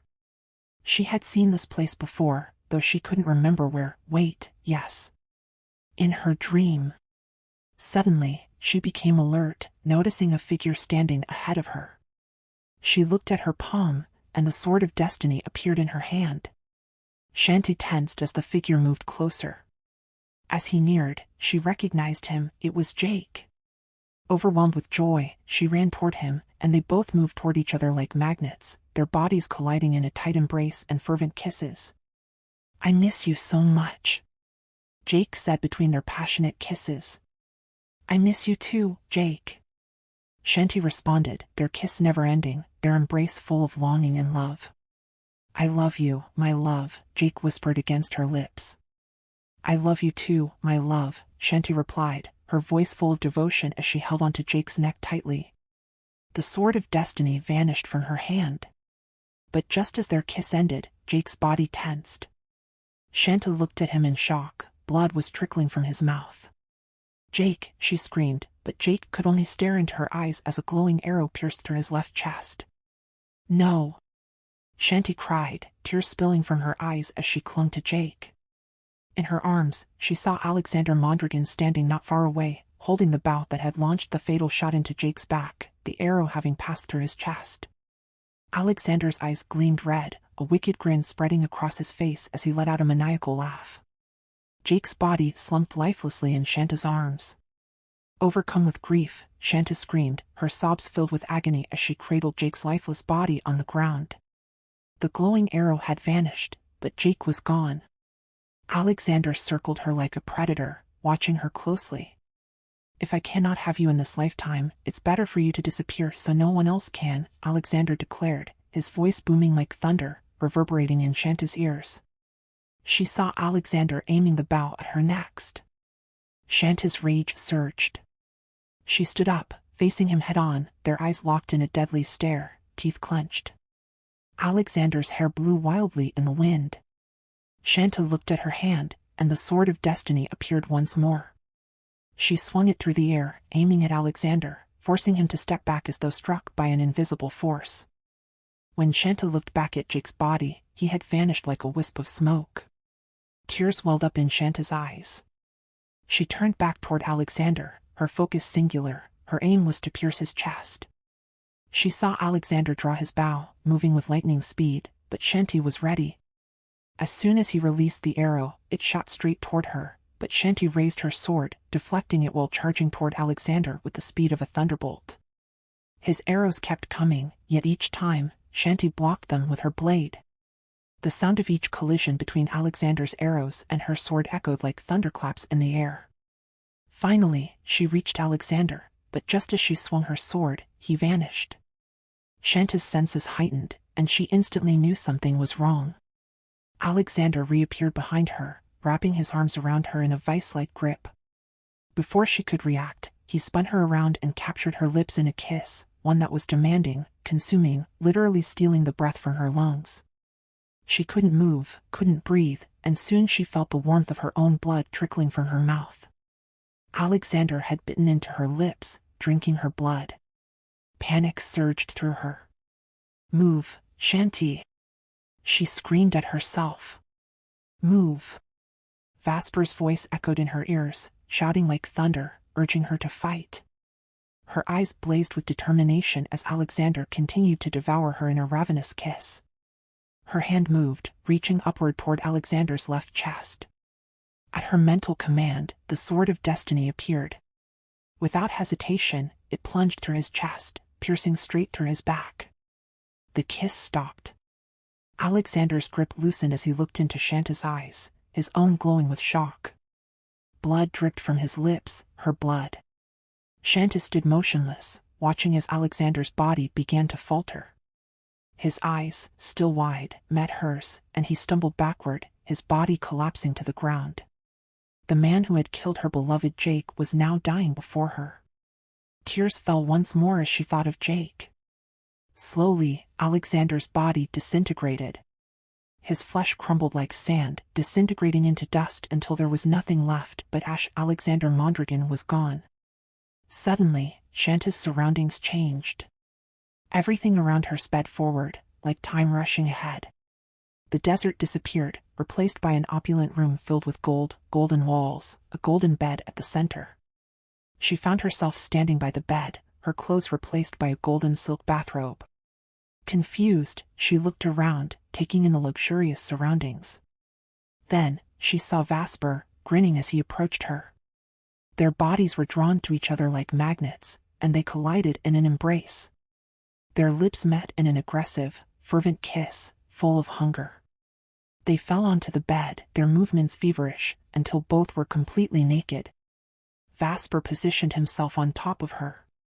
"I love you, my queen," Vasper whispered against her lips. "I love you too, Vasper," Shanti replied. Their bodies merged, and Shanti felt Vasper enter her. Pain radiated through her body as her virginity was torn. The agony was overwhelming, and she gasped in pain. Vasper continued, slow but deep, like a knife slicing through her sensitive flesh. Her legs trembled, and she wanted to push him away, the pain unbearable, as if her most delicate part was on fire. "Vasper, slow down, please, it hurts, oh my God, I'm dying," she cried out, tears streaming down her face. "I'm sorry," Vasper gasped, his breath heavy with pleasure. He slowed down but maintained the depth of his movements, continuing to push deep inside her. Shanti moaned in pain, while Vasper groaned with pleasure. His lips pressed against hers, muffling her cries, as he kept thrusting into her, slowly but with unrelenting force. "You're mine, Shanti, at last, you're mine," Vasper growled, his voice dripping with possession. Shanta's nails dug into his back as the tears of pain continued to roll down her cheeks. Then, suddenly, Shanti woke up. Jake was shaking her gently. "My love, wake up," he urged, concern filling his eyes. Shanta's eyes snapped open, staring at Jake in shock. "You were crying," Jake said softly, wiping the tears from her cheeks. "You were having a nightmare." Shanti blinked, her mind still foggy from the dream. Her face flushed with guilt. Why had she dreamt of Vasper? She remembered the nightmare vividly, every painful moment. The guilt gnawed at her. Why did I dream of Vasper like that? Her heart raced, thinking of Jake. She wrapped her arms around him tightly, holding on as if her life depended on it. It was horrible. "Alexander Mondragon," Shanti whispered, her voice trembling. She broke into sobs, unable to bear the thought of losing Jake, or even worse, what had happened with Vasper in the dream. She never wanted that to happen. Her virginity belonged to Jake, not to Vasper. "Jake, I love you," she cried, her tears flowing freely now. Jake held her tightly, kissing her repeatedly. "I love you more, my love," he replied, his voice full of love and reassurance. He didn't let her go, holding her close. "Don't leave me, Jake," Shanti pleaded, her voice small, as if she feared he would slip away. "Of course, I'll never leave you," Jake whispered, pulling her even closer. "I love you so much, my love." He kissed her again and again, soothing her trembling heart. "You just had a nightmare," he said gently. "It was just a dream. Can you tell me what it was about?" Shanti shook her head violently. "No, I don't want to talk about it," she sobbed, the memory of Vasper still fresh in her mind. Jake, sensing her distress, didn't press further. "Okay, I won't ask anymore," he assured her. He kept holding her, not letting her go. By then, dawn had broken. It took a while for Shanti to stop crying, but when she finally did, she sighed. "I need to take a shower, Jake." "I feel so heavy," she said quietly, and Jake nodded. "All right, I'll have Lorena prepare our breakfast," Jake replied. Shanti got up and headed for the bathroom while Jake left the room. Under the shower, Shanti scrubbed her body vigorously, trying to wash away the memory of Vasper from her dream. It felt so real, the pain, the overwhelming sensations. She stood there, lost in thought under the stream of water. "Only Jake has the right to my virginity, not you, Vasper Mondragon," she screamed inwardly, determined to push the lingering images from her mind. After showering, she dressed in a white gown and dried her hair. As she stepped out of the bathroom, Jake walked back into the room, smiling warmly as he looked at her. "You smell wonderful, my love," Jake said with a grin, wrapping his arms around her and nuzzling her neck. Shanti laughed softly, charmed by his playful gesture. They kissed, holding each other close. But suddenly, Shanti collapsed, unconscious. Panic gripped Jake as he caught her limp body, laying her gently on the bed. Desperate, he teleported to the kitchen, calling for Lorena. Jake could no longer comprehend what was happening to Shanti, so he brought David and the others to his mansion, hoping for answers. David and Jacob stepped into Jake and Shanti's bedroom, leaving the other guardians in the living room, where they marveled at the sheer size of the mansion. Outside, Marco and Justin rode Shanti and Jake's horses, while inside, Louis and Gabriel sat in silence, sipping tea prepared by Lorena, their gazes drifting towards the garden. Worry flickered across their faces, their thoughts consumed by Shanti's worsening condition. Jacob stood at the foot of the bed, his eyes fixated on Shanti. Her face was flushed, the pink of her cheeks deepened, and her lips seemed painted in crimson as if they had absorbed the heat of her fever. Even her ears blushed with the intensity of her body's temperature, now spiking above 40 degrees. Despite the doctor's checkup, no explanation had surfaced beyond her burning fever. Shanti's body radiated a fierce heat, as though a fire smoldered just beneath her skin. Jacob and David could only watch as she tossed and turned, racked by hallucinations, her eyelids fluttering like wings in her effort to stay conscious. Jake, sitting beside her, clung to her hand, his worry etched deep into his face. "Jacob, should we call for Rafa?" Jake's voice was a mixture of hope and desperation. "Maybe this is like what happened to her in Vasper's mansion in Antarctica." Jacob gave a small nod. "Yes, let's get Rafa." Jake rose gently from the bedside, his hand lingering on Shanti's for just a moment longer. "I'll be back soon, okay? David will stay with you," he whispered softly into her ear. Shanti trembled, her body betraying her as she nodded weakly, unable to form coherent words. Jake kissed her burning forehead before he and Jacob disappeared from the room, leaving David to tend to her. He moved closer, observing Shanti's condition with growing concern. "Shanti, open your palm for me," David asked gently. Shanti obeyed, though her movements were slow and shaky. As she opened her hand, David saw a faint shimmer, blue currents of energy dancing beneath her skin. It was the sword of destiny's influence, unmistakable. "This is Alexander Mondragon's doing," David muttered, his voice dark. "He's using black magic, and with the blood moon approaching. But we'll wait for Rafa to confirm." Shanti's hallucinations worsened suddenly, and she cried out, "No! Jake!" David leaned closer. Shanti, what's wrong? She struggled, her chest rising and falling with uneven breaths before she blinked her eyes open, gazing at David. It's nothing. Just a dream, she murmured, shifting in her restlessness. David's concern deepened. He couldn't shake the memories of his mother suffering like this when he was young. At that moment, Rafa, Jake, and Jacob materialized in the room. Without wasting a second, Rafa rushed to Shanta's side, his hand reaching out to feel her forehead, but he jerked back as though burned by her heat. There's a shield surrounding her, something blocking my sight. All I see is darkness, Jacob translated Rafa's words, shaking his head. Jake's voice trembled as he turned to David. What should we do? Jacob, interpreting Rafa's thoughts, answered. We need a mind reader to enter her dreams. Only there will we uncover the truth behind this. David and Jacob exchanged tense glances, their eyes settling on Jake. There was only one mind reader they knew, Vasper. But Vasper was bound by a cursed necklace, his powers suspended. Jake's fists tightened. Is there no other way? Jacob shook his head. No, it's the only way. We need Vasper's abilities to trace the source of this magic. Frustration twisted Jake's features as he turned to David. The verdant envoy is guarding the perimeter. Can they do anything to help? David shook his head solemnly. No. Shanti groaned again, her voice faint but filled with pain. Jake. Jake's heart clenched. David, what should I do? How can I stop this? His voice broke as he clutched Shanta's hand, which now felt scorching to the touch. Shanta's weak voice whispered through her agony, Don't leave me, Jake. Torn, Jake's resolve wavered. David's voice was firm. You have to set aside your hatred for Vasper. This is the only way. No. Shanta's voice was a mere whisper, but it was strong enough to protest.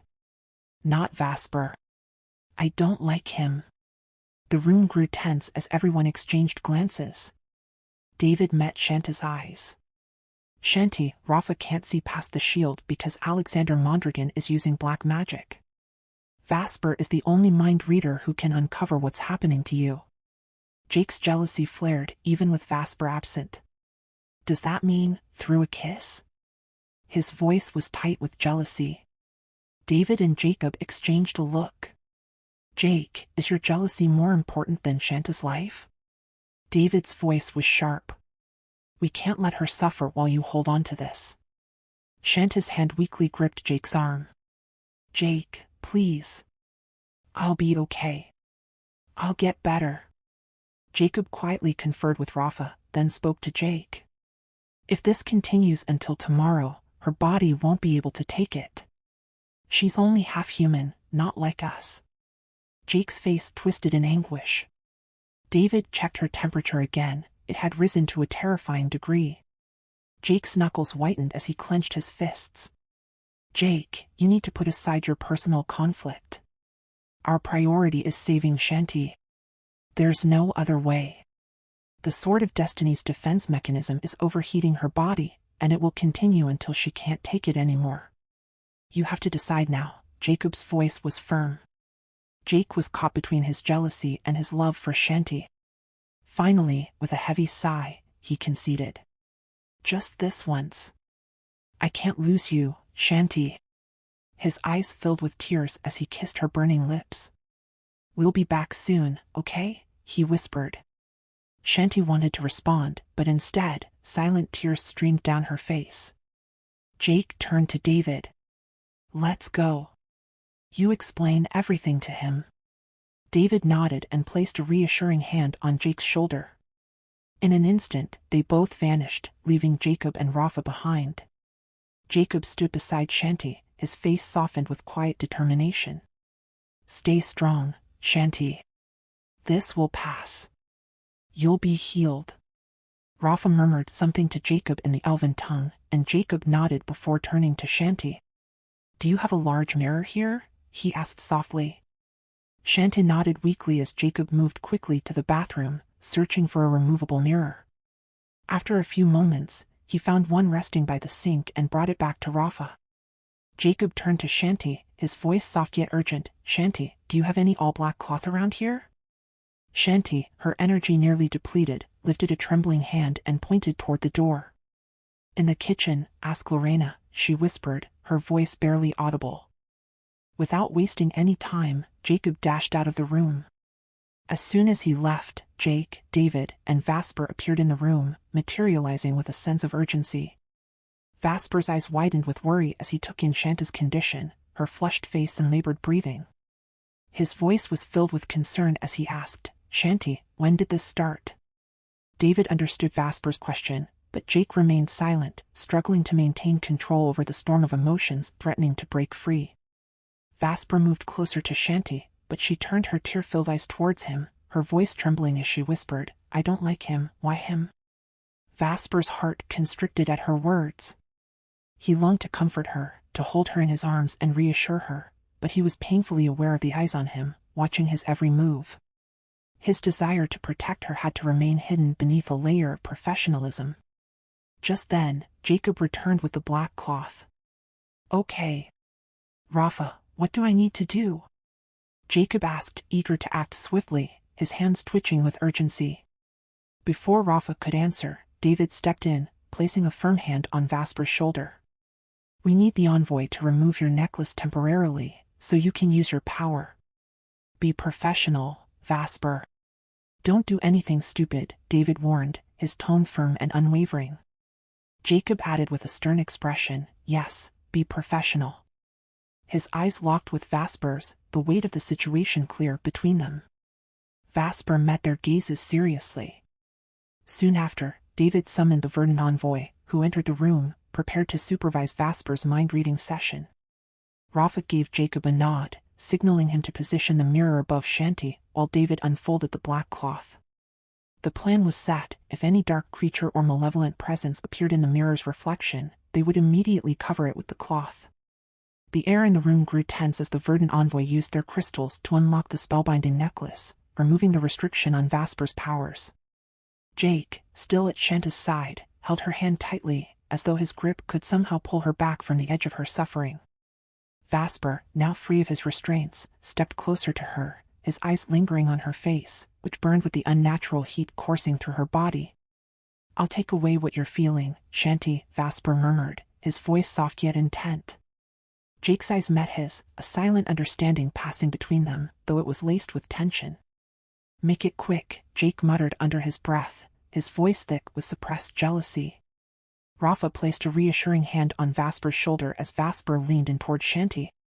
Shanti, though feverish and exhausted, couldn't shake the unease growing inside her. She feared what Vasper might see, her dreams, her memories, and, most of all, her intimate moments with Jake. The thought of him seeing those vulnerable moments made her heart race with anxiety. How far back can Vasper see in her memories? Jake asked, his voice edged with apprehension. Jacob translated Rafa's reply calmly, only up until the moment she fainted. No further. The tension in the room was palpable. Vasper leaned down closer, his lips brushing Shanta's, soft and full of intent. Her lips, blazing with fever, made his skin tingle from the heat, and the warmth of her breath felt almost unbearable. Everyone in the room avoided looking, but Jake's heart pounded fiercely, each beat fueling the battle within him. Vasper's kiss was filled with longing as he delved into Shanta's memories. His eyes flickered with images. He saw the moment Alexander Mondragon died, and then Shanta's face as she delivered the fatal blow. But then, his vision shifted, and he found himself immersed in her most private memories, her lovemaking with Vasper, the depth of their connection, and the intimacy they shared. Vasper's kiss grew more fervent, and an involuntary groan escaped his lips, loud enough for Jake to hear. Jake's body went rigid, his muscles tensing in a surge of anger and jealousy. His blood boiled with rage, but he refused to look at Vasper or Shanti, determined to hold his composure. Meanwhile, Shanti weakly tried to push Vasper away, her hand pressing against his chest, but she lacked the strength to move him. David quickly intervened, stepping between Jake and the rising tension. Jake, let him finish, he ordered firmly, his voice commanding and sharp, trying to prevent an outburst. Jacob, meanwhile, struggled to keep the mirror steady. The weight of it seemed to increase as it reflected more of Shanta's memories. Jacob tightened his grip, ensuring it didn't shift before the session was over. Shanta's tears continued to flow freely, her memories playing out before her like a haunting movie, each scene stirring deeper pain. Jake's trembling worsened as he fought to contain the turmoil inside him. His heartbeat thundered in his ears, fast and erratic, but he held on, barely. Vasper couldn't help but feel the intense jealousy building inside him as he witnessed the private moments between Shanti and Jake on the bed. His body reacted, trembling with tension as his emotions hit him hard, muscles tightening with a mix of anxiety and jealousy. He struggled, feeling a deep pain in his chest as he glimpsed the passion they shared. His breath grew ragged, and he abruptly pulled away from Shanta's lips, overwhelmed by what he had just seen. Vasper's eyes reddened as he stared at the floor, on the verge of tears from the sharp pain of jealousy. It felt like a knife repeatedly stabbing his heart. "That's enough," he cried out, his voice breaking with emotion. His face hardened, etched with pain. Meanwhile, Jake glared fiercely at Vasper, his gaze sharp and accusatory. "You've got some nerve to be jealous, Vasper." "You have no right," Jake said, his voice low but biting. Shanti shut her eyes tightly, completely uncomfortable, feeling like she was being roasted in her own guilt. She wondered how she ended up in this situation. She desperately wanted everything to stop. "Jake! Stop it! This isn't the time for you two to fight," Jacob yelled, clearly frustrated. "We're almost done, just a few more seconds." Despite the urging from Jacob and David, Vasper refused. "No, I can't continue." "It's enough," he said, looking at Shanti with eyes full of pain. He had seen too much, and it hurt too deeply. Jake's cold, unwavering gaze remained fixed on Vasper, but Vasper couldn't bring himself to meet it. Shanti, on the other hand, glared at Vasper, as if wanting him to feel the full weight of his heartbreak. She felt a twisted sense of relief, like she had somehow gotten revenge on Vasper for seeing him with Samara that day. Jacob shouted again, "Vasper! Don't waste our efforts, we're almost there." Vasper hesitated before leaning down again. Their eyes briefly met, his full of hurt, hers half-closed in discomfort. He kissed her once more, this time more aggressively, biting her lips slightly as he pulled her deeper into her memories.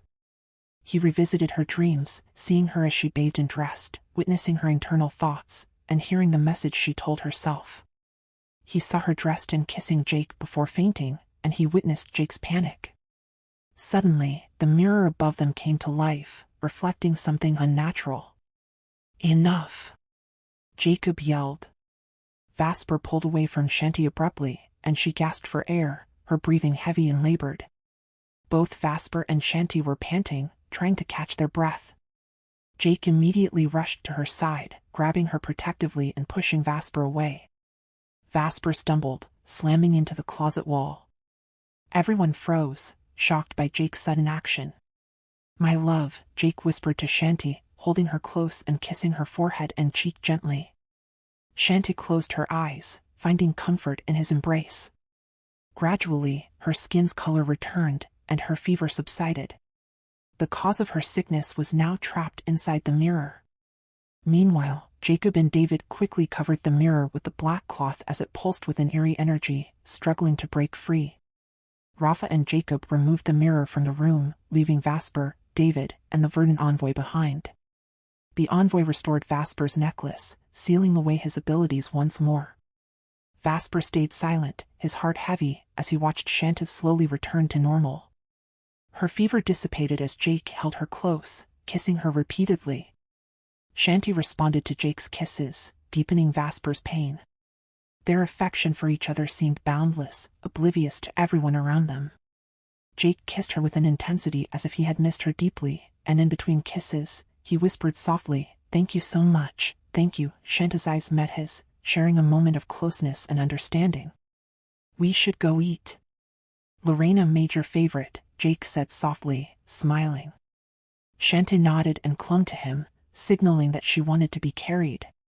"I'm still not feeling great," she whispered, and Jake smiled warmly, lifting her into his arms. He looked at David and said, "You two should come down when you're ready." David nodded, watching Jake carry Shanty out.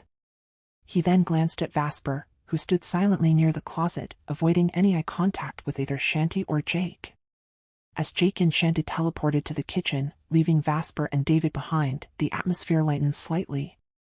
In the kitchen, the elves were busy preparing a feast at the dining table. Jake and Shanty arrived just in time to see Vasper and David descending from the upper floor, their steps brisk and purposeful.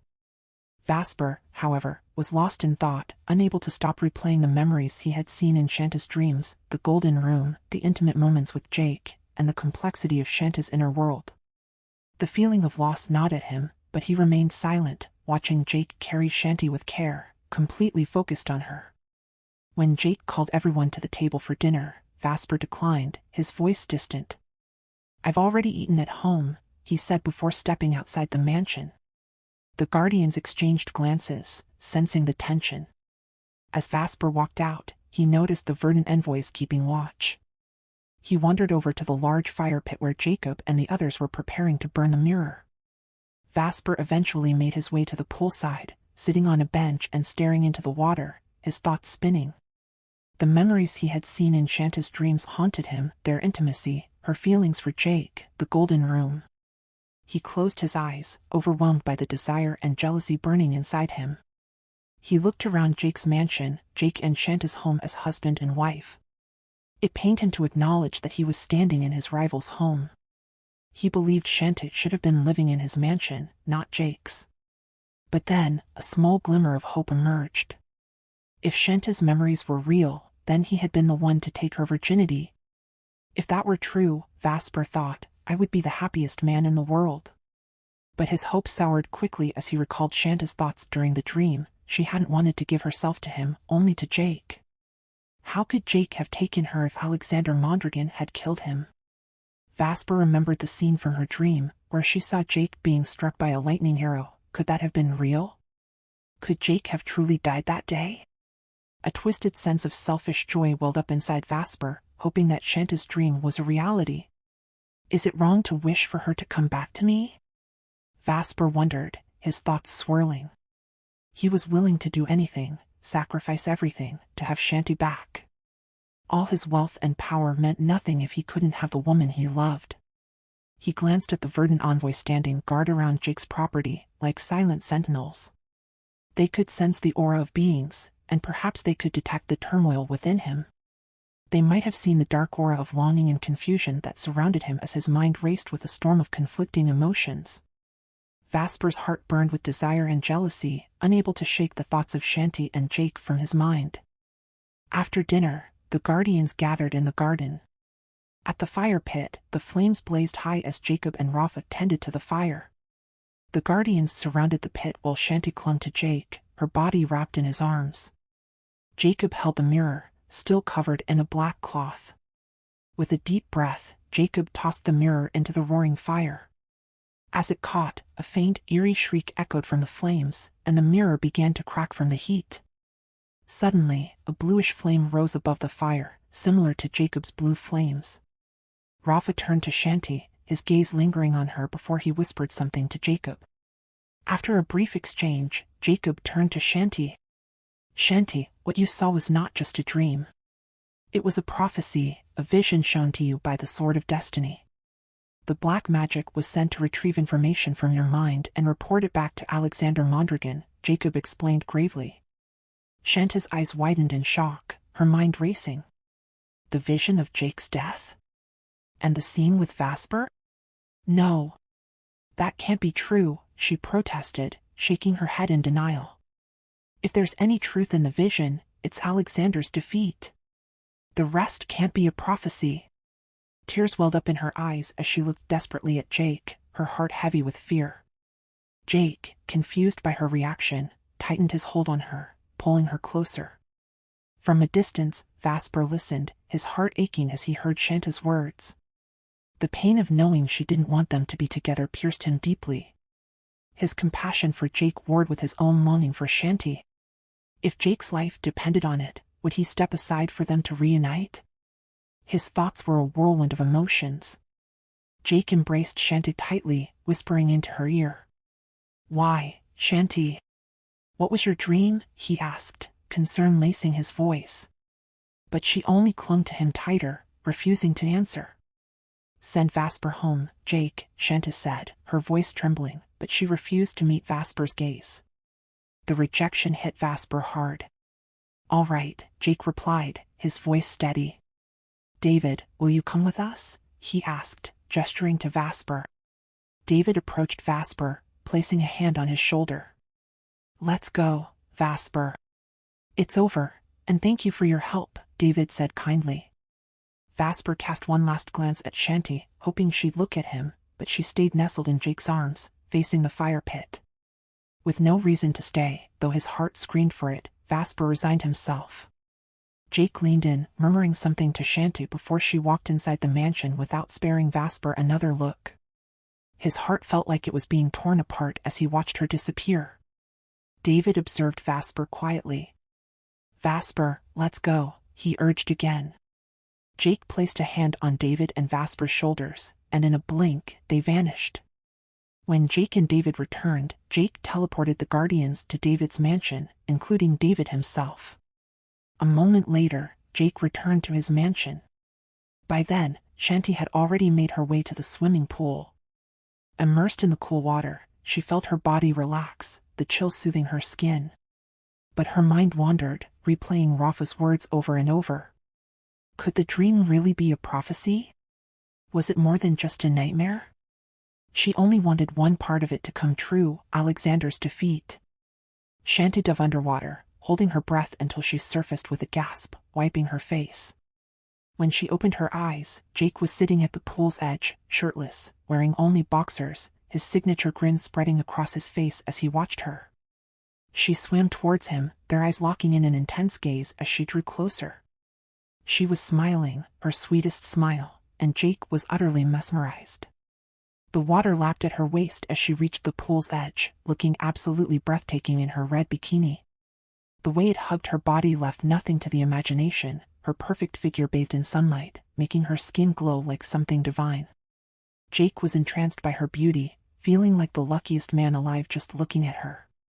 As Shanta neared him, she wrapped her arms around his neck and kissed him softly on the lips, pulling him into the water with her. Jake fell into the pool, both of them laughing as they splashed together. They embraced in the water, and soon they were beneath the surface, wrapped around each other. The water came up to Jake's chest, and Shanta straddled him, her body pressing against his. She hung on to Jake, her weight resting on him, while his strong hands held her firmly, one hand supporting her back, the other gripping her thigh. They drifted towards the pool's wall, Jake's eyes glued to Shanta's breasts. They were impossible to ignore, their perfect shape barely hidden by the thin fabric of her bikini. Her nipples, hard and visible through the wet material, seemed to beckon him, begging for his mouth. Shanti enjoyed the attention, loving how Jake's eyes feasted on her body. She could feel the heat in his gaze, the desire he could barely contain. The tension between them was palpable, electric. As Shanta leaned back against the cool wall of the swimming pool, she casually asked, "How was your trip?" Her tone light, but her body subtly aware of Jake's presence. Jake gave her a teasing smirk, moving closer until his body pressed against hers, pinning her lightly to the wall. The heat between them was palpable, and Shanta's breath caught in her throat, a soft laugh escaping as she tightened her legs around his hips, feeling every inch of his hardness against her. Jake chuckled, his gaze scanning the garden. The elven servants, like shadows in the background, were there but not watching, giving them the privacy to indulge in this heated moment. "You're so hot right now, my husband," Shanti whispered, her voice low and sultry. Jake's smirk deepened, his mischievous eyes locking onto hers. "You too, my love." Without warning, he thrust against her, making her gasp under the water. She had already felt how hard he was for her. She smiled wickedly, biting her lip. "Let's go to the bathroom," she suggested with a playful glint in her eyes. Jake laughed heartily at her seductive gesture, clearly loving the way she teased him. Their lips met in a fervent kiss, their mouths hungry, hands exploring. Shanti moaned softly, her body heating up at his touch, igniting the fire within Jake even more. His lips finally pulled away, and his gaze was heavy with desire, his body trembling with need. Shanta's hands slipped inside his boxers, stroking him, teasing him as she whispered sweet nothings. His breath hitched, and their mouths collided again in an aggressive, passionate kiss. Jake's hands roamed her body, untying the strings of her bikini top, which fell unnoticed to the pool floor. In an instant, they teleported into the bathroom of their room. Jake pinned Shanty against the wall, their lips still fused together in a kiss that spoke of nothing but pure desire. Her bare breasts pressed against his chest as his hand found its way to one of them, kneading it tenderly, firmly. His mouth followed, kissing her breast with reverence before his lips latched onto her nipple, sucking, worshipping her. Shanta's head tilted back in pleasure, her fingers tangling in his hair, pushing him harder against her, urging him to take more. Meanwhile, her hands tugged at his boxers, sliding them down. Jake pulled them off fully without ever stopping the rhythmic caress of his mouth on her breasts.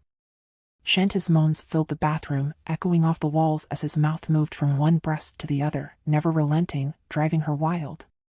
She could feel his hardness pressed against her, and the heat between them was unbearable. In one swift move, Jake lifted her, his strong hands gripping her waist as her legs wrapped around him, her body pinned against the wall. The contact between them was electrifying, the tip of Jake's hard length brushing against her most sensitive flesh, teasing her. His lips traced the curve of her neck, down to her breasts, while she trembled beneath his touch. Suddenly, they were on the bed, their wet bodies sinking into the sheets. Jake was like a man possessed, his mouth devouring her, his tongue tracing hot, wet lines across her body. Shanta's moans grew louder, more desperate, as he explored every inch of her, his movements aggressive, filled with a raw hunger. Shanty gasped for breath, her body trembling under Jake's relentless tongue, each stroke pushing her closer to the edge. She grabbed the bed sheets, her knuckles turning white as she tried to hold on to reality while her body was lost in the pleasure he was giving her. Her hips lifted involuntarily, chasing the ecstasy that built inside her, her body reacting to Jake's every touch, every kiss. Her fingers tangled in his hair, pulling him deeper, her cries echoing through the room. Jake's growls of pleasure filled the air as he continued to devour her, pushing her further and further until she finally screamed his name, her body convulsing, her release crashing over her like a wave. Shanty collapsed against the sheets, her body spent, her energy drained. But Jake wasn't done. He lifted her gently and carried her to the sofa in their room. The large mirror in front of them reflected their glistening, beautiful bodies. "You're so beautiful, my love. I can never get enough of you," Jake whispered as he positioned her on his lap, facing away from him. Shanta looked at their reflection in the mirror, and she had to agree, they looked intoxicating, intertwined in the throes of passion. Jake spread her legs, one foot resting on the sofa, the other on the floor. His hand moved to the sensitive flesh between her legs, teasing her. They both watched in the mirror, their breaths coming in ragged gasps, as he began to stroke her slowly, his movements deliberate and maddening. Shanta's fingers gripped the back of Jake's neck, her head leaning against him as she gasped, her hips moving in time with his hand. Jake's eyes remained fixed on her breasts, watching the way they moved with each thrust of his hips, each stroke of his fingers. His excitement grew as he watched their reflection, his hand quickening its pace. Shanta's legs began to shake, her body trembling as she neared her second release. She could barely hold herself up, leaning against Jake for support, her breathing shallow and fast. When she finally looked up and caught Jake's eyes in the mirror, both of them intoxicated by the moment, it was enough to send her over the edge again. Their eyes locked, and they reached their peak together, their bodies trembling in unison. Jake groaned as his release followed hers, his essence spilling onto her. They collapsed together, panting, their skin slick with sweat. Minutes passed as they caught their breath, their hearts beating in sync. Jake removed his hand from between Shanta's legs, slick with their shared pleasure. "It's so beautiful," he whispered, marveling at the sight before him. Shanta smiled weakly, still riding the waves of her orgasm. Jake played with her gently, his fingers tenderly stroking her sensitive flesh. "I can't wait to fully open this," he teased, making Shanta laugh softly. He grabbed a tissue and wiped the evidence of his release from her skin, leaving the rest untouched as he continued to caress her, their bodies still thrumming with the remnants of their passion. "I love you, my love," Jake whispered softly in her ear, his voice filled with deep affection. Shanty turned to face him, straddling his lap, her heart heavy with emotion. I love you too, my dear husband, she whispered back, their lips meeting in a tender, passionate kiss. As they pulled away, Shanta's eyes filled with sadness. In 2 weeks, I have to leave. I'm going to miss you so much, Jake. Her voice trembled as she fought back tears. Jake's expression turned somber, his eyes focused on her nipple just below his face as he absent-mindedly teased it with his fingers. Don't worry. We'll see each other at the twilight reckoning, he said softly, his tone reassuring. But Shanta's face paled with fear. Jake, no. Don't go to that event. I don't want you anywhere near Alexander. My dreams, they were terrible. I don't want anything bad to happen to you, she pleaded, her voice breaking with emotion. Jake hesitated, concern flashing in his eyes. But I can't stand not seeing you there, my love. It's been too long. Please, Jake. Promise me you'll stay away from the fight. Just avoid him at all costs. I can't lose you, Shanty begged, her tears spilling over as she looked into his eyes. Jake wiped her tears away gently. Don't worry, not all prophecies come true. I'll be careful.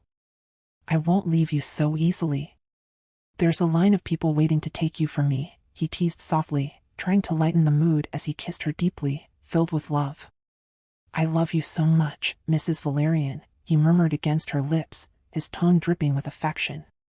And I love you, Mr. Valerian, Shanty whispered back, their hearts entwined as they kissed again, slow and filled with devotion, their bodies and souls locked in a love that neither wanted to end. In the grand hall of Jake's mansion, the elven servants were busy attending to their tasks. Some were cleaning the room, others cooking, while a few worked outside, tending to the garden, watering plants, and cleaning the large swimming pool. Meanwhile, descending the staircase, Shanty appeared, dressed in a floral off-shoulder dress that barely reached above her knees. She looked radiant, breathtakingly gorgeous.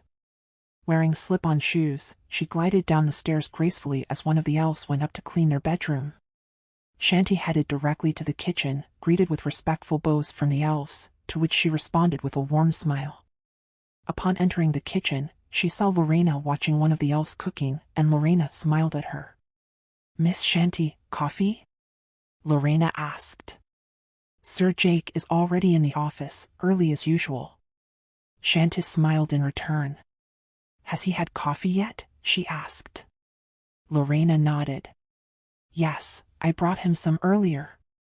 All right, I'll have a cappuccino.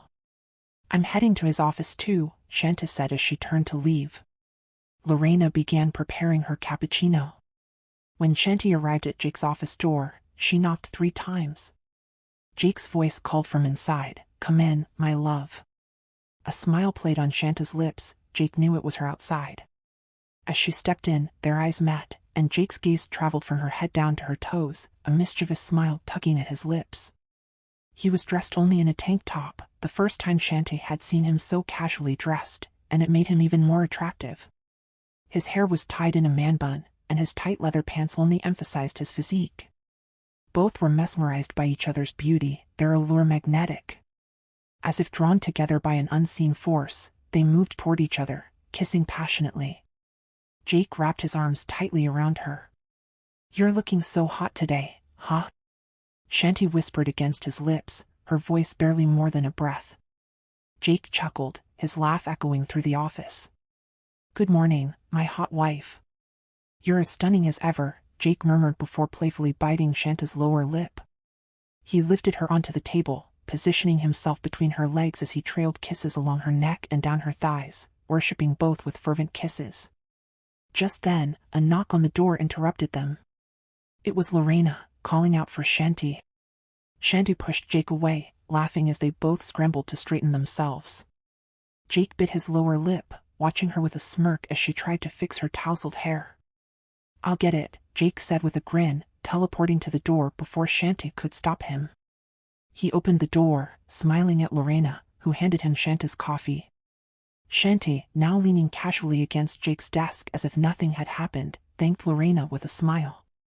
After Lorena left, Jake shut the door, his grin widening as he approached Shanty. Handing her the cup of coffee, his muscular arm flexed, catching Shanta's eye. "Thank you," she purred in a sultry tone, which made Jake laugh. Shanta took a sip of her coffee, then placed it back on the table. As she turned her gaze back to Jake, he suddenly lifted her and carried her to the sofa. She laughed, enjoying the spontaneity of his actions. In no time, Jake had her breathless, lost in the ecstasy he stirred within her.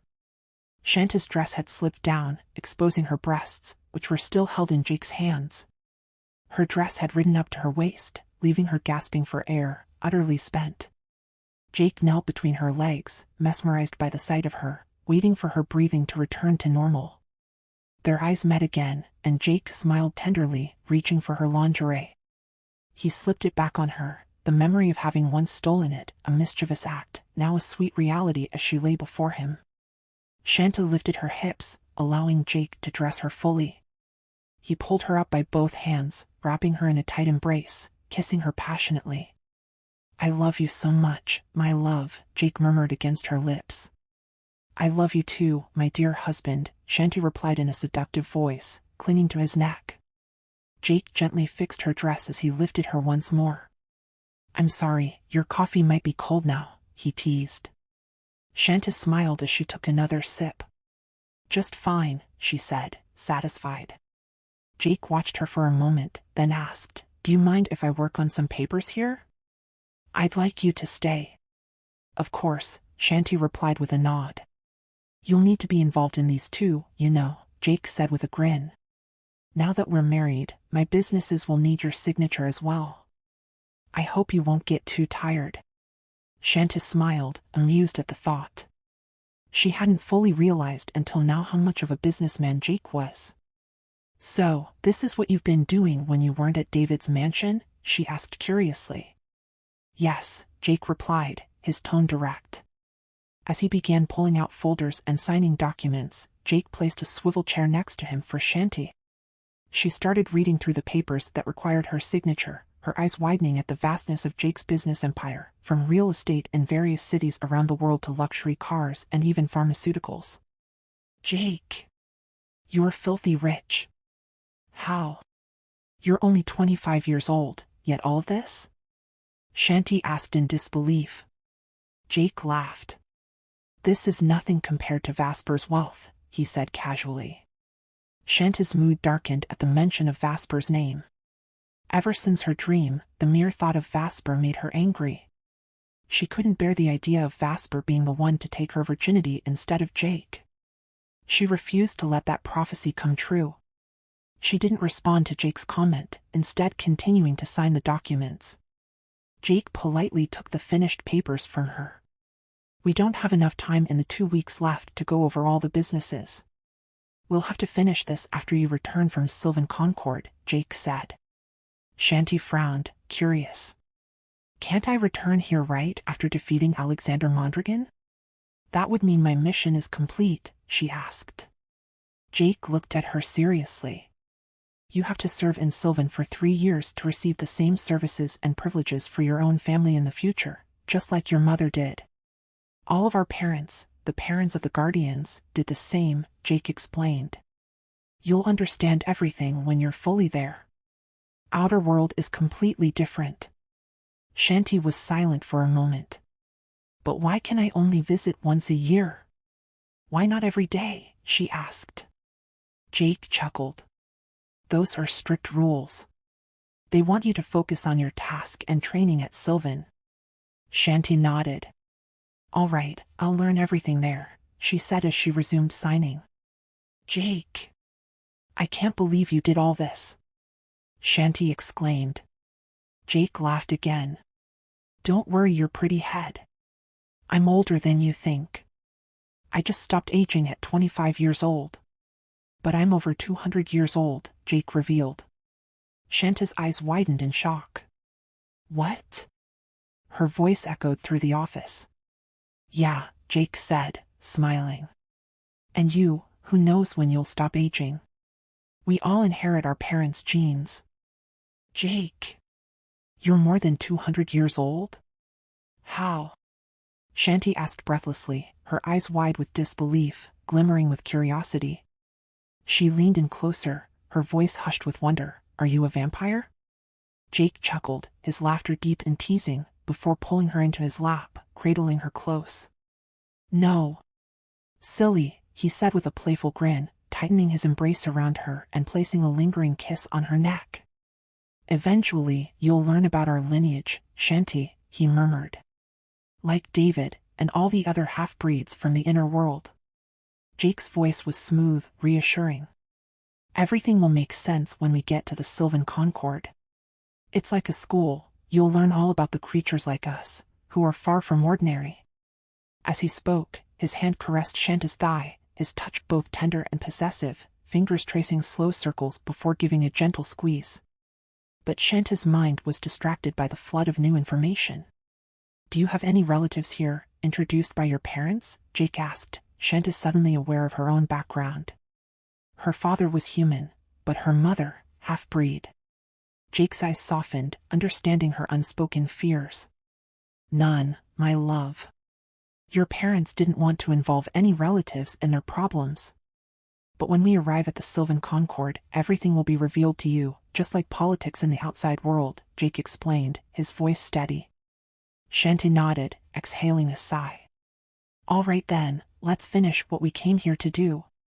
So many documents to sign, Mr. Handsome, she teased, a playful smile tugging at her lips. Jake smiled back, his arms still around her, his gaze lingering on her. They shared a kiss, soft at first, then growing more intense, more passionate. Shanty pulled away slightly, her eyes glancing over their wedding portrait behind them. I can't believe we ended up like this, she whispered, her voice filled with wonder. You're so handsome. I'm so lucky. Jake grinned mischievously. If only I had known back then. Shanty mused, her thoughts drifting. I wouldn't have wasted so much time before coming to you. Jake's gaze deepened, filled with love and understanding. Love moves in mysterious ways, Shanty whispered, smiling up at him. He leaned in closer, his lips brushing hers. It's just a part of our story, a way to spice things up. They laughed together before Shanta straddled Jake, wrapping her arms around his neck, and their lips met once more. The kiss that followed was hungry, demanding, filled with a fire that grew hotter by the second. In a heartbeat, Shanta's dress slipped from her shoulders, baring her breasts, while Jake's mouth found its way to her chest, kissing her with reverence and desire. He stripped off his own tank top, lifting Shanty in his strong arms and carrying her to the large sofa. Lying beneath him, Shanta's body was a vision of beauty, her lingerie soon gone. Jake, trembling with anticipation, undressed himself, his hardened desire proudly displayed before her. Shanta's hands found him, stroking gently, her touch igniting his desire further. Jake lowered himself onto her, their bodies moving together in perfect rhythm. Their moans and gasps filled the air, their love, raw and primal, radiating from them as their passions consumed them.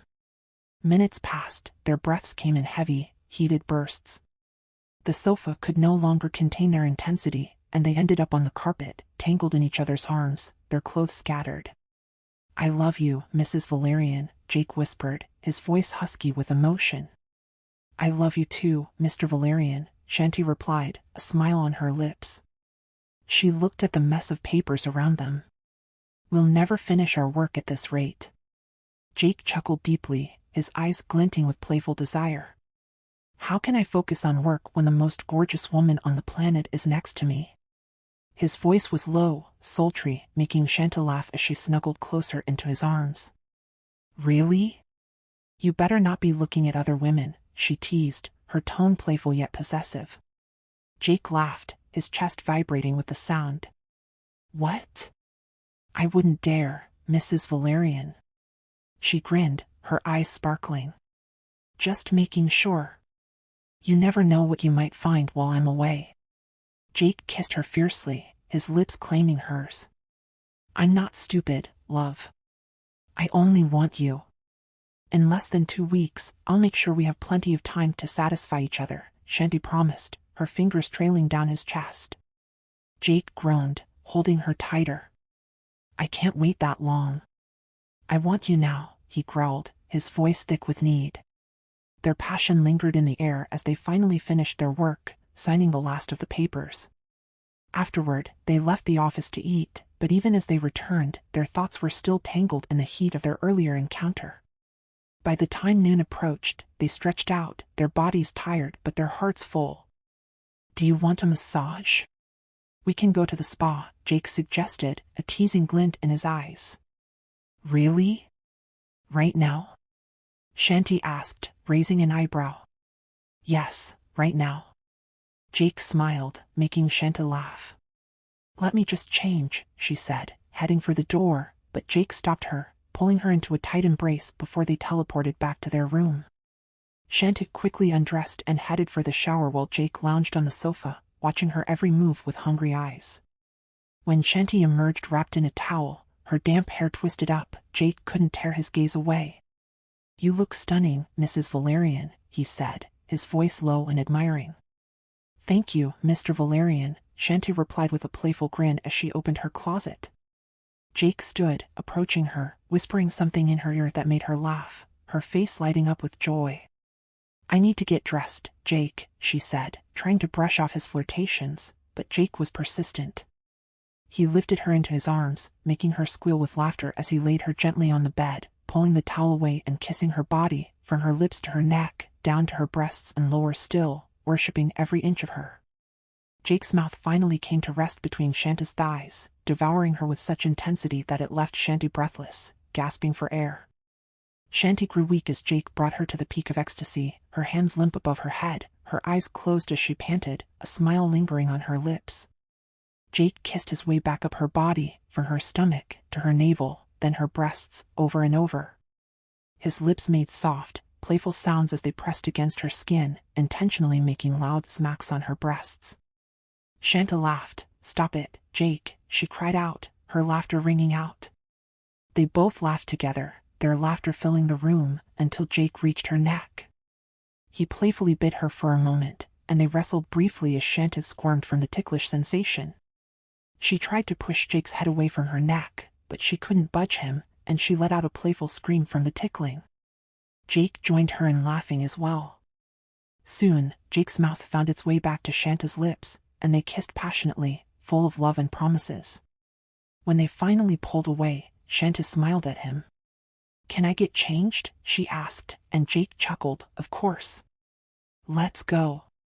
He helped Shanta sit up in bed, and then he stood by, watching her as she started to change her clothes. By the time Shanti was dressed in her gray halter dress, her curves perfectly hugged by the fabric, she looked like a goddess. Jake whistled, his eyes dark with desire as they roamed over her. She paired the dress with heels, her long legs on display with every step. "You're breathtaking," Jake whispered, coming up behind her as she tied her hair into a high ponytail. He kissed her shoulder, his hand sliding down her waist, his touch lingering. "I still can't believe I have you," he murmured against her skin. "I used to watch you from afar, wishing I could hold you." Shanta smiled, meeting his gaze in the mirror. "Thank you for never giving up on me, Jake," she whispered softly, her heart full. Jake's eyes shimmered with emotion. "You've always been mine, Mrs. Valerian," he whispered, their love stronger than ever. They kissed passionately, their love for each other burning bright. "I love you, Jake," Shanti whispered, her voice trembling with affection. "I love you more," Jake replied, his voice thick with emotion. "Thank you, my love. You have no idea how happy you've made me." In his low and sexy voice, said, "We feel the same way, Jake. You've given me peace of mind. Thank you so much for saving me, my dear husband." And both of them looked like they were about to cry, because of the emotions they felt for each other. Once again, they kissed passionately. After a few minutes, they finally left the room. Jake told Lorena that he and Shanti would be going out. Lorena smiled, watching the happy couple. "You're so beautiful, Miss Shanti," Lorena said, and Shanti smiled back. "Thank you so much, Lorena," Shanti replied. Then Jake and Shanti headed out toward the garage. Jake's cars were lined up in the garage, and he chose the one closest to the gate. Jake opened the car door and held the passenger seat open for Shanti, who gracefully got in, and Jake then sat in the driver's seat. He started the car and slowly they drove out toward the gate. The verdant envoy was parked beside the gate, as Jake and Shanty had agreed that for their personal trips, the envoy didn't need to accompany them. As they approached the gate, it slid open automatically. The window of Jake and Shanta's car was open as they left the gate, and once they were out, the gate automatically closed behind them. Jake drove slowly as they reached the main highway. Huge mansions lined up beside the house of Jake, but each home was far apart as it was a high-end subdivision. Gradually, they closed the windows of their car. Jake was driving with one hand on the steering wheel, and the other hand resting on Shanta's thigh. It was Shanta's first time seeing the road leading to the highway from Jake's mansion, and she enjoyed looking around at the surroundings.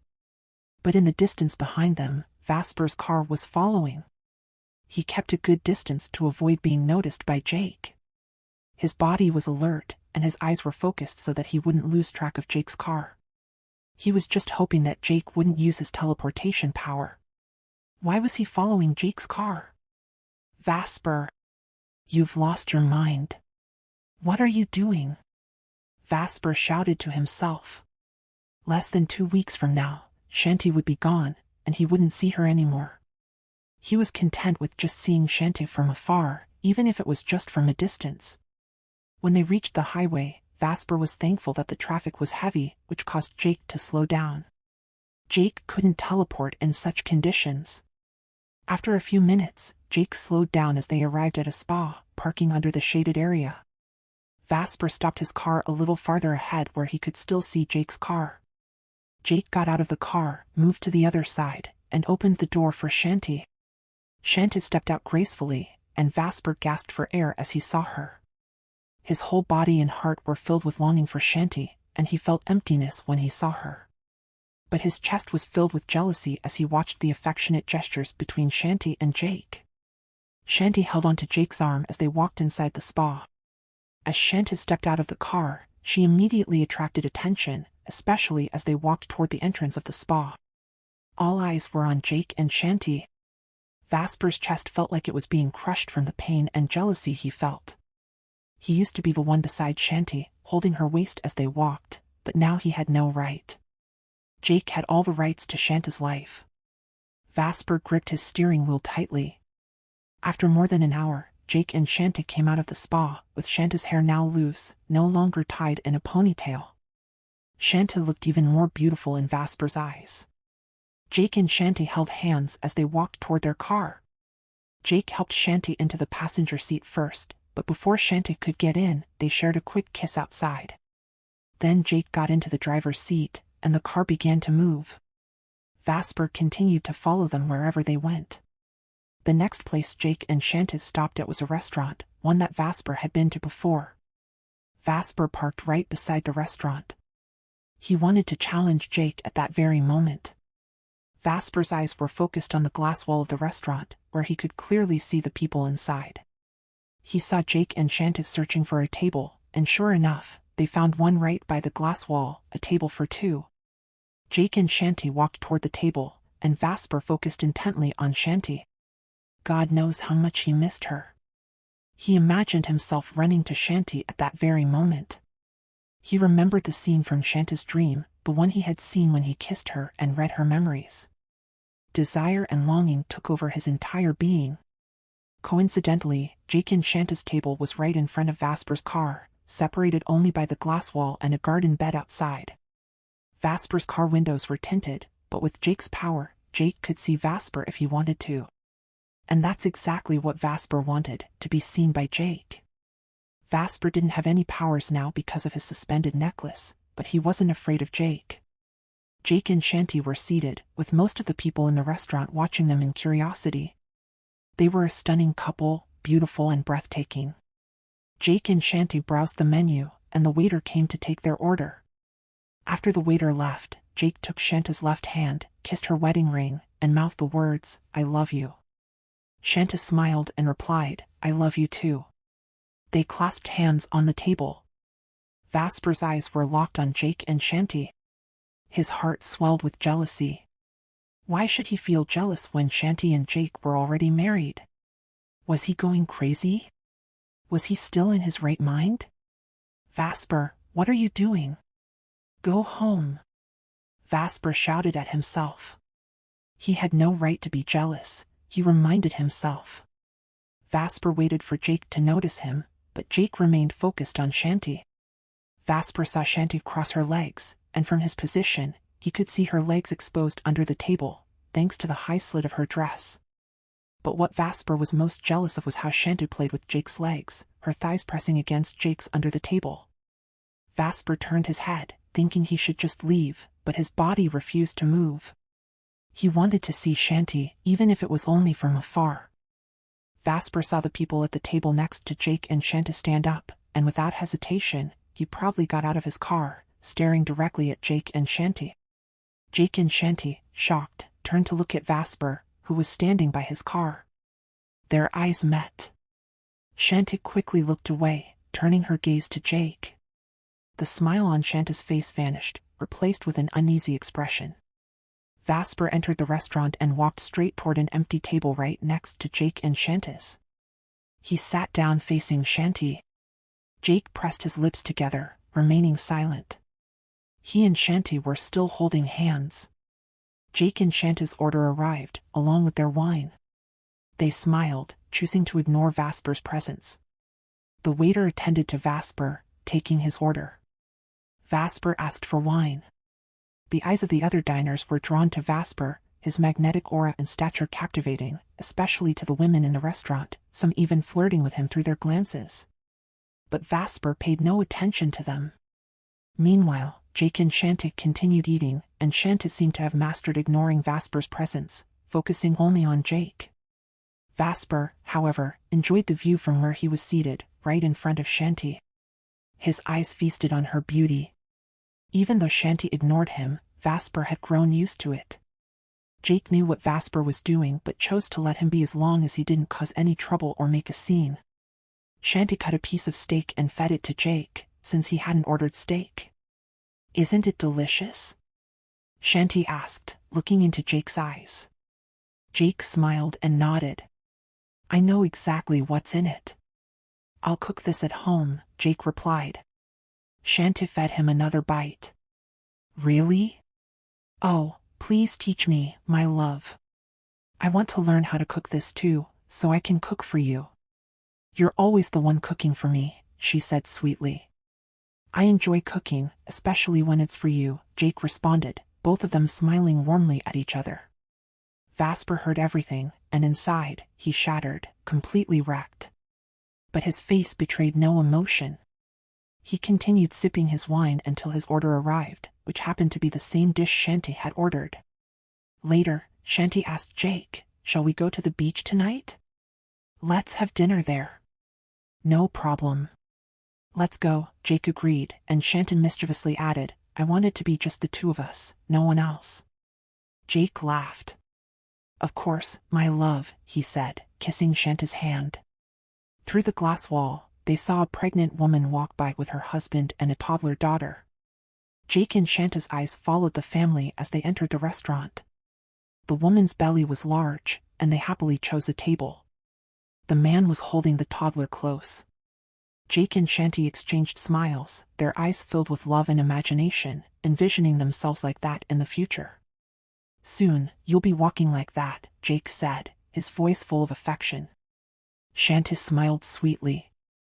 "I'll be proud to walk like that, my dear husband, carrying your child." "I'm the happiest wife alive," she replied while taking a bite of food. As Vasper ate, he listened intently, but the pain in his chest was overwhelming. He felt as if his heart was being stabbed repeatedly, making it hard to breathe. Yet he forced himself to eat normally, even though he desperately wanted Shanti to meet his eyes, to see and understand what he was feeling. He drank his wine and slammed the glass down on the table.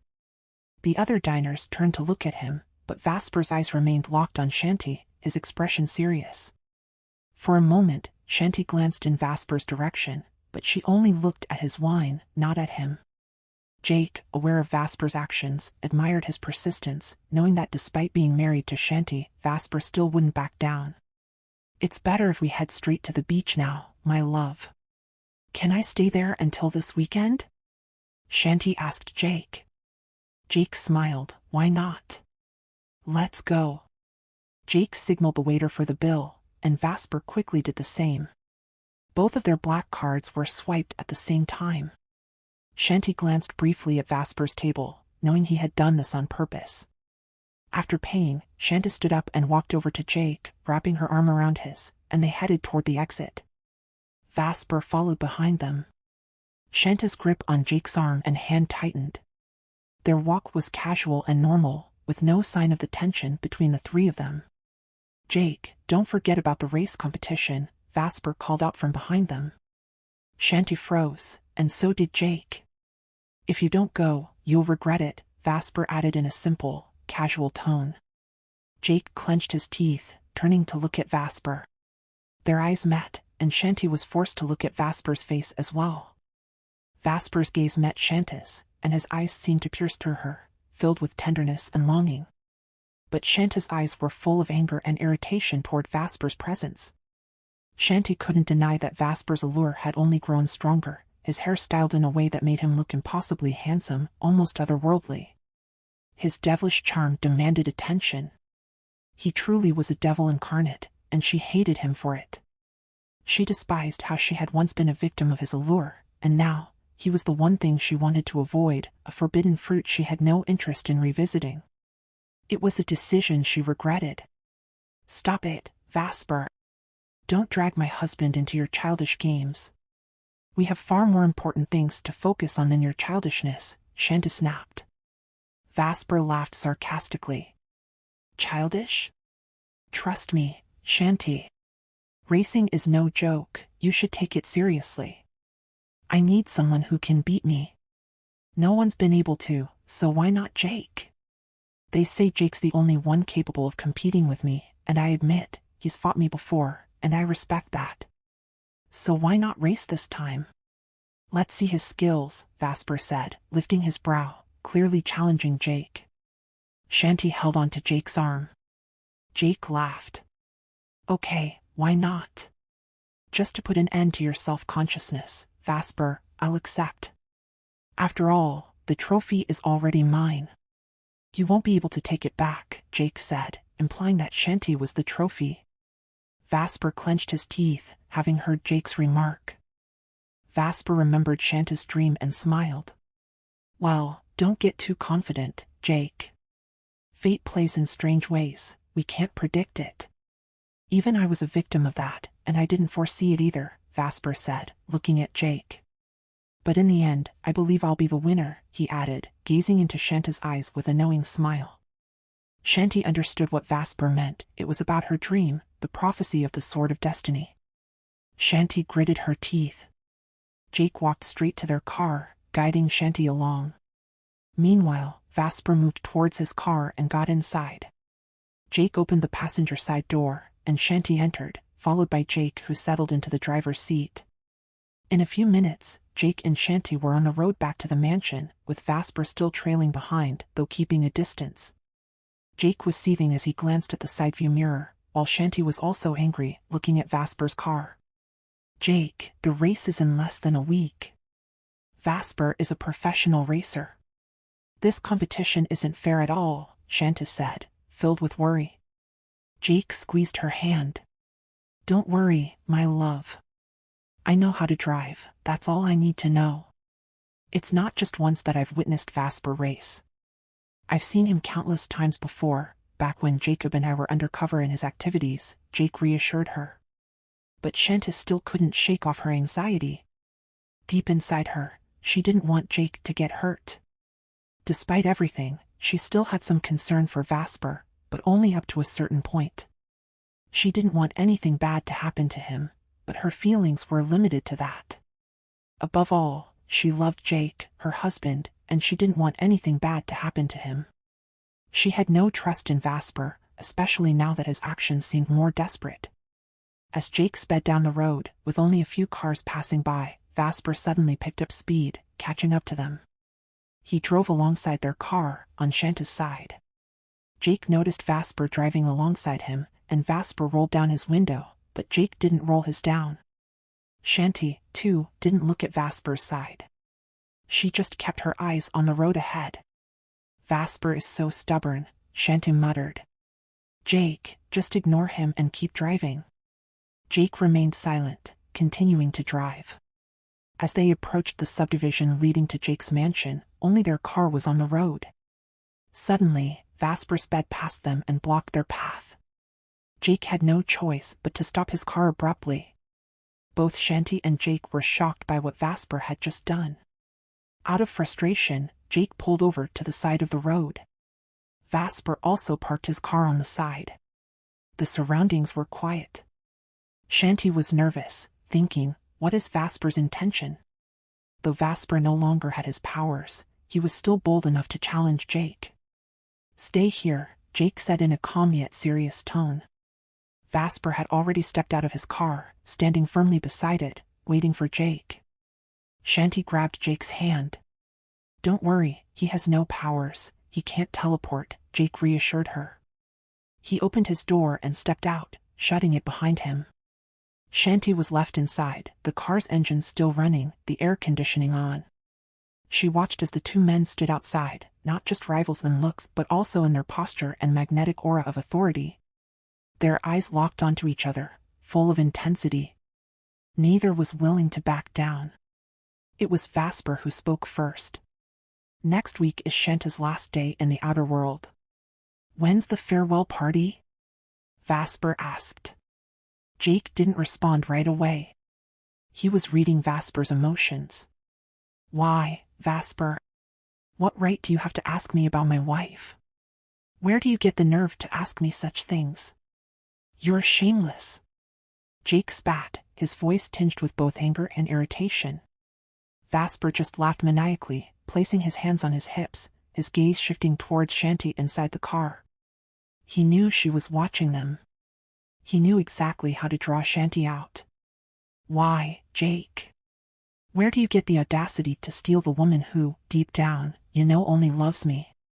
You know very well that it's me Shanti truly loves, not you, Vasper said, his words hard and without any hint of sugarcoating. Suddenly, Shanti stepped out of the car. Vasper smiled, knowing his tactic had worked. Jake. Come on, let's go. That's enough. Shanti shouted at Jake. Vasper was right, she had sharp hearing. Jake's murderous stare didn't waver from Vasper, but Vasper's eyes were on Shanti. You really don't know what respect is, do you, Vasper? Jake said before throwing a punch straight into Vasper's gut. The movement was so swift that Vasper didn't see it coming, he had been too focused on Shanti. Shanti screamed as Vasper was thrown into the bushes from the force of Jake's punch, coughing up blood. Blood dripped from Vasper's mouth. Jake had used his full strength on the punch, while Vasper, in his normal human form, had no powers to defend himself. It took Vasper a while to stand back up from where he had been thrown. Luckily, no other cars passed by, and it was just the three of them. Shanti rushed to Jake and embraced him. Jake. That's enough. Let's go and leave him. Please, Jake, let's go, Shanti pleaded, pulling Jake toward their car. Jake looked at Vasper, who was struggling to stand.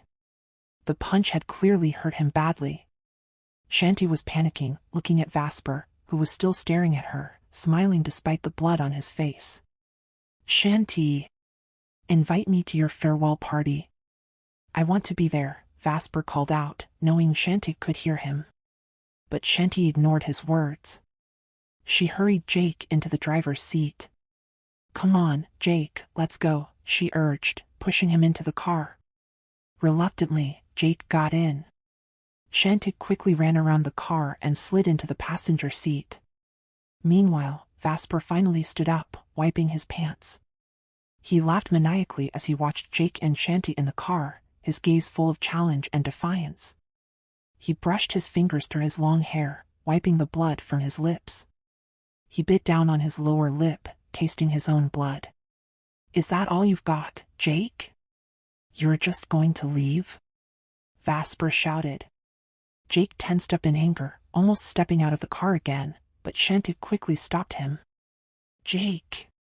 Please. Don't give him what he wants. You know he's lost his mind. We'll just look like fools if we engage with him. You know that's what he wants, for you to lose control. Don't give him the satisfaction. Please, let's go. Remember, we're going to the island, Shanta said, her voice filled with worry.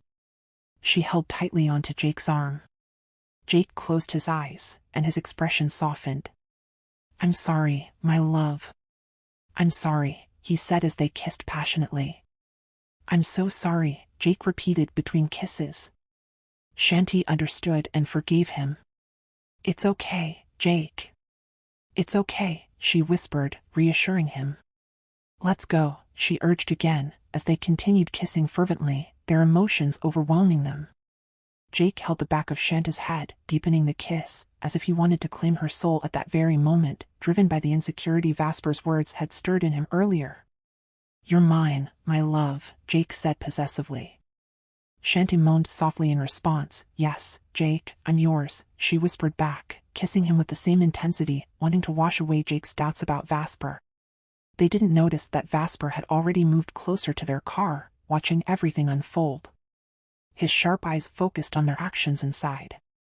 Vasper slammed his fist on the hood of their car and screamed with fury, jealousy burning inside him. Jake! Get out! Get out here! Vasper shouted angrily, startling both Jake and Shanti. Shanti clung to Jake's neck. Jake! Let's teleport out of here, there's no other cars around. Leave him behind, Shanti pleaded in panic, watching Vasper furiously pounding the hood of their car. Jake's body tensed again in anger. Jake, let's go! Shanti yelled, and Jake closed his eyes. Suddenly, their car vanished from Vasper's sight. This only fueled Vasper's rage.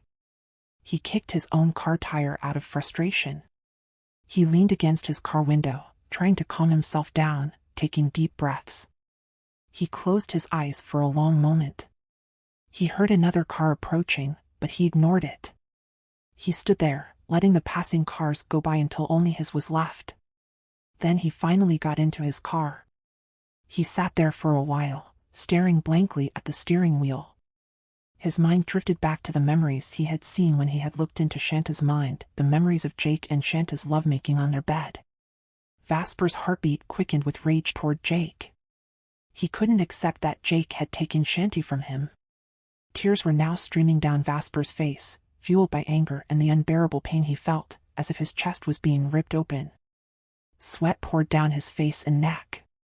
His eyes blazed with fury, consumed by overwhelming jealousy that took over his entire being. Especially when he saw Shanti enjoying herself in bed, with Jake above her. He screamed inside the car, gripping the steering wheel tightly. He repeatedly slammed his head against the back of his seat. They're married. They're married, Vasper. They're married, you fool. Vasper shouted to himself. Why don't you find someone else? Go fuck somebody. He screamed at himself again. My God. Why am I doing this to myself? He whispered, sobbing. Why? Find another woman, Vasper. Find someone else. Move on. You are Vasper Mondragon. You are the one women chase after, not the one who chases women. Always remember that, Vasper, he told himself. For several minutes, he sat silently in his car, staring blankly at the road. Then suddenly, he said, I am Vasper Mondragon. He started the engine with a serious tone, driving fast down the road, heading straight to a bar. By the time he arrived at the bar, it was already dark.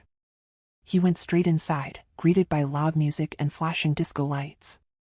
As he entered, everyone's attention was on him, and some people laughed because they recognized him. The bar owner, a large man with long hair tied in a ponytail, greeted him immediately. Vasper. My bro. Thank God. Where have you been? Long time no see, brother. Come on, the owner said, leading him into a private room. Inside were VIP-worthy, gorgeously hot women.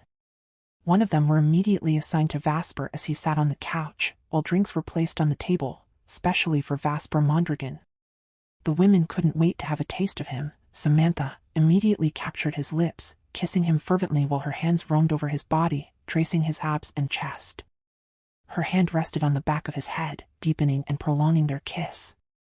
"I've never seen someone as hot as you before," Samantha murmured under her breath. Vasper bit her lips seductively. "Really?" he responded in a sultry tone, and Samantha flirted even harder, pressing her body even closer to his. The bar owner, Brian, laughed as he watched them. "She's Samantha, Vasper, my new angel. Trust me, you're her first customer tonight. She just transferred here from Europe." "She's imported," Brian said. Vasper smiled, gazing at Samantha from head to toe, and placed his hand on her thigh, giving it a squeeze. "All right, tonight, you're staying with me," Vasper said. Samantha laughed. "As long as you want, honey," she replied in a tantalizing voice. Vasper and Brian continued drinking until the demands of Brian's attention increased. He left Vasper and Samantha alone in the room. Samantha wasted no time, making the first move. A heated encounter ensued between Samantha and Vasper, leaving them both breathless and panting on the couch. Samantha sat on top of Vasper, both of them naked on the couch. Samantha hadn't finished kissing Vasper yet but was already craving more. "You're so amazing. I really like the way you move." "So deep and satisfying," Samantha whispered, her breath hot against his ear. "I've never been this satisfied in my life," she continued, speaking into Vasper's ear. "Why did we only meet now? I want more." "I can't get enough of you," Samantha said, looking into his eyes. But Vasper stared back at her, his mind elsewhere. He didn't feel satisfied. There was no pleasure in the lust they had just shared. It wasn't the same as with Shanti, where he reached the peak of joy he had never felt before. What he felt with Shanti was different, even in his dreams. When he dreamed of her, he would wake up feeling satisfied, his body fully content even in his sleep. Why was it different now? With Samantha, why did he feel nothing? Despite everything Samantha did to please him, he still wasn't satisfied. Samantha kissed his chest, but Vasper pushed her aside. "That's enough. I'm going home," he said coldly. He gently nudged Samantha off his lap, and she got off, visibly disappointed. "Did I satisfy you? Did I make you happy?" Samantha asked, her voice filled with worry about her performance. Vasper put on his pants and shirt, took out his wallet, and handed Samantha a wad of cash without counting it. He walked straight out of the bar, exiting swiftly. Outside, he saw Brian and patted him on the back, excusing himself as he laughed. Brian thanked him as he left. Vasper got into his car and drove back to his hotel. Vasper caught sight of Shanti just as she stepped out of the bathroom, her damp hair spilling over her shoulders as she dabbed it with a towel. She stood beside the bed, her body draped in a golden silk bathrobe that shimmered in the soft light. The robe barely reached her knees, revealing just enough to ignite his hunger for her.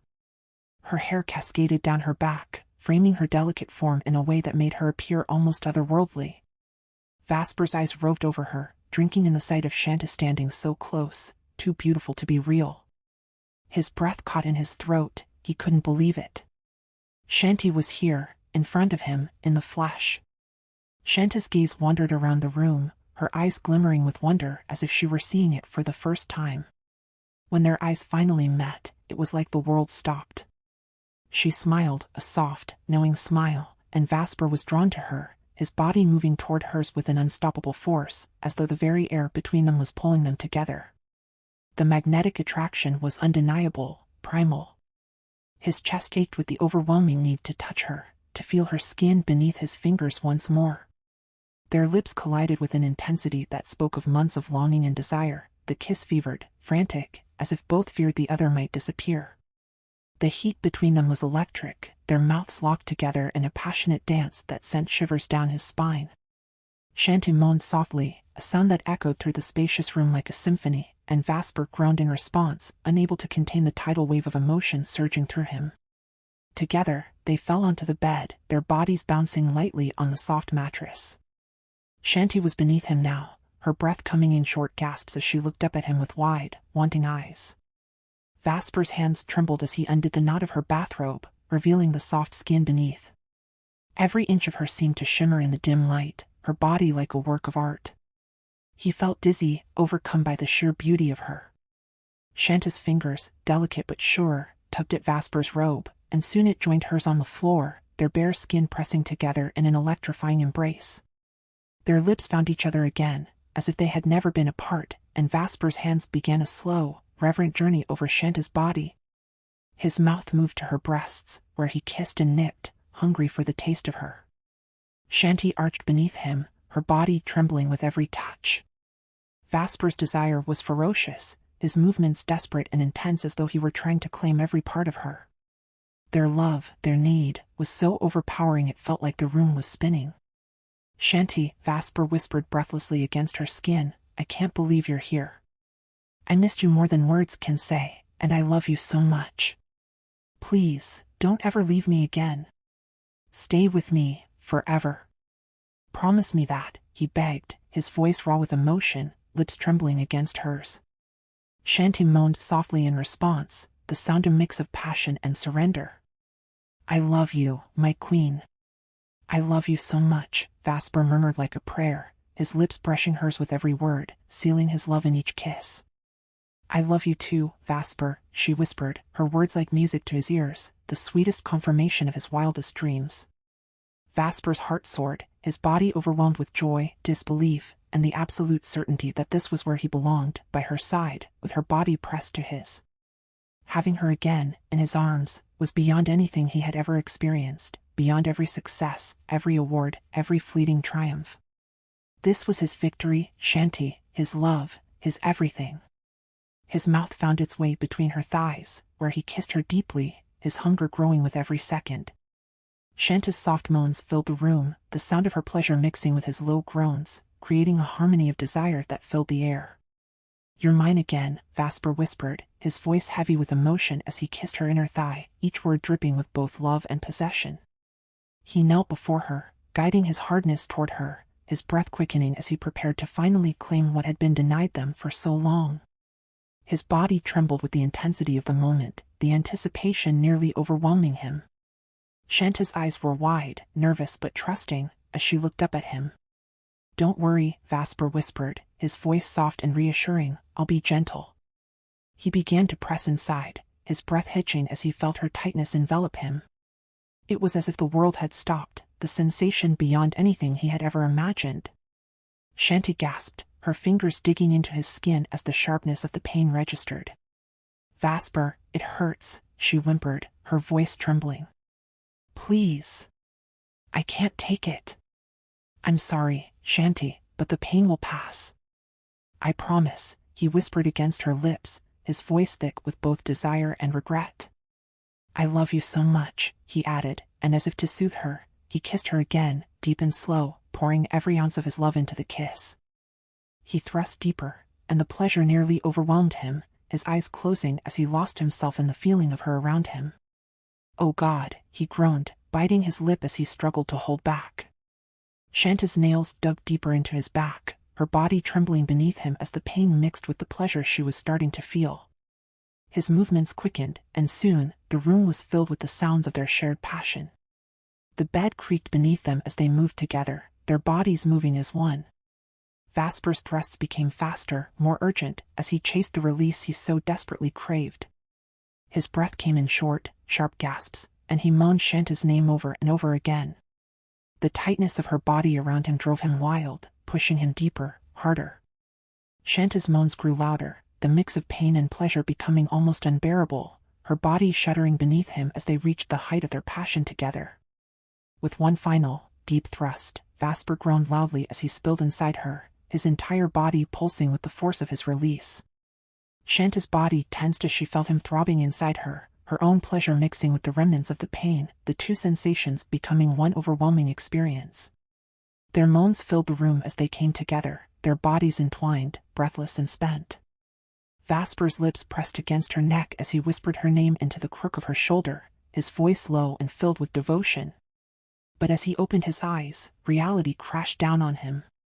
He was alone in bed, gripping the sheets, his breath ragged and heavy. It was just a dream. A dream so vivid it left his body trembling, drenched in the heat of desire. Damn it, he cursed, burying his face in the mattress, his fist pounding the bed in frustration. It had felt so real, Shanti, her body, the heat between them. But it was all a cruel illusion. His body still buzzed from the pleasure, his boxers wet with the aftermath of his release. He had climaxed in his sleep, but the ache in his heart was still there. Rolling onto his back, he stared at the ceiling, the scene from his dream still playing out in his mind like a cruel tease. He bit his lip, his hand brushing against the sheets as if reaching for the warmth of her that wasn't there. He clenched the fabric in his fists, torturing himself with the memory of her body pressed against his, the vision of her still vivid in his mind. Fuck, he shouted again, slamming his hand against the bed. Why did it have to be just a dream? Shanti, he whispered into the empty room, his voice breaking. I miss you so much. I feel like I'm losing my mind thinking about you. Maybe I already have, he muttered, his eyes flicking to the bottle of whiskey on the nightstand. He had been drinking since he came back from the bar, trying to drown out the thoughts of her, but nothing seemed to help. The dream had only made it worse. He closed his eyes again, trying to will himself back into the dream, back to Shanti, to that moment when everything was perfect, when she was his. His hands clenched the sheets tighter, as if punishing himself with the memory, the ache of wanting her too much to bear. If Shanti's vision had been a prophecy, Vasper held on to the hope that they would be together again. But for now, the battle was between Jake and Alexander Mondragon. Vasper was certain of one thing. Shanti, someday, you'll come back to me. I'll make sure of it, he whispered, his eyes closing once more, hoping beyond hope to dream of her again.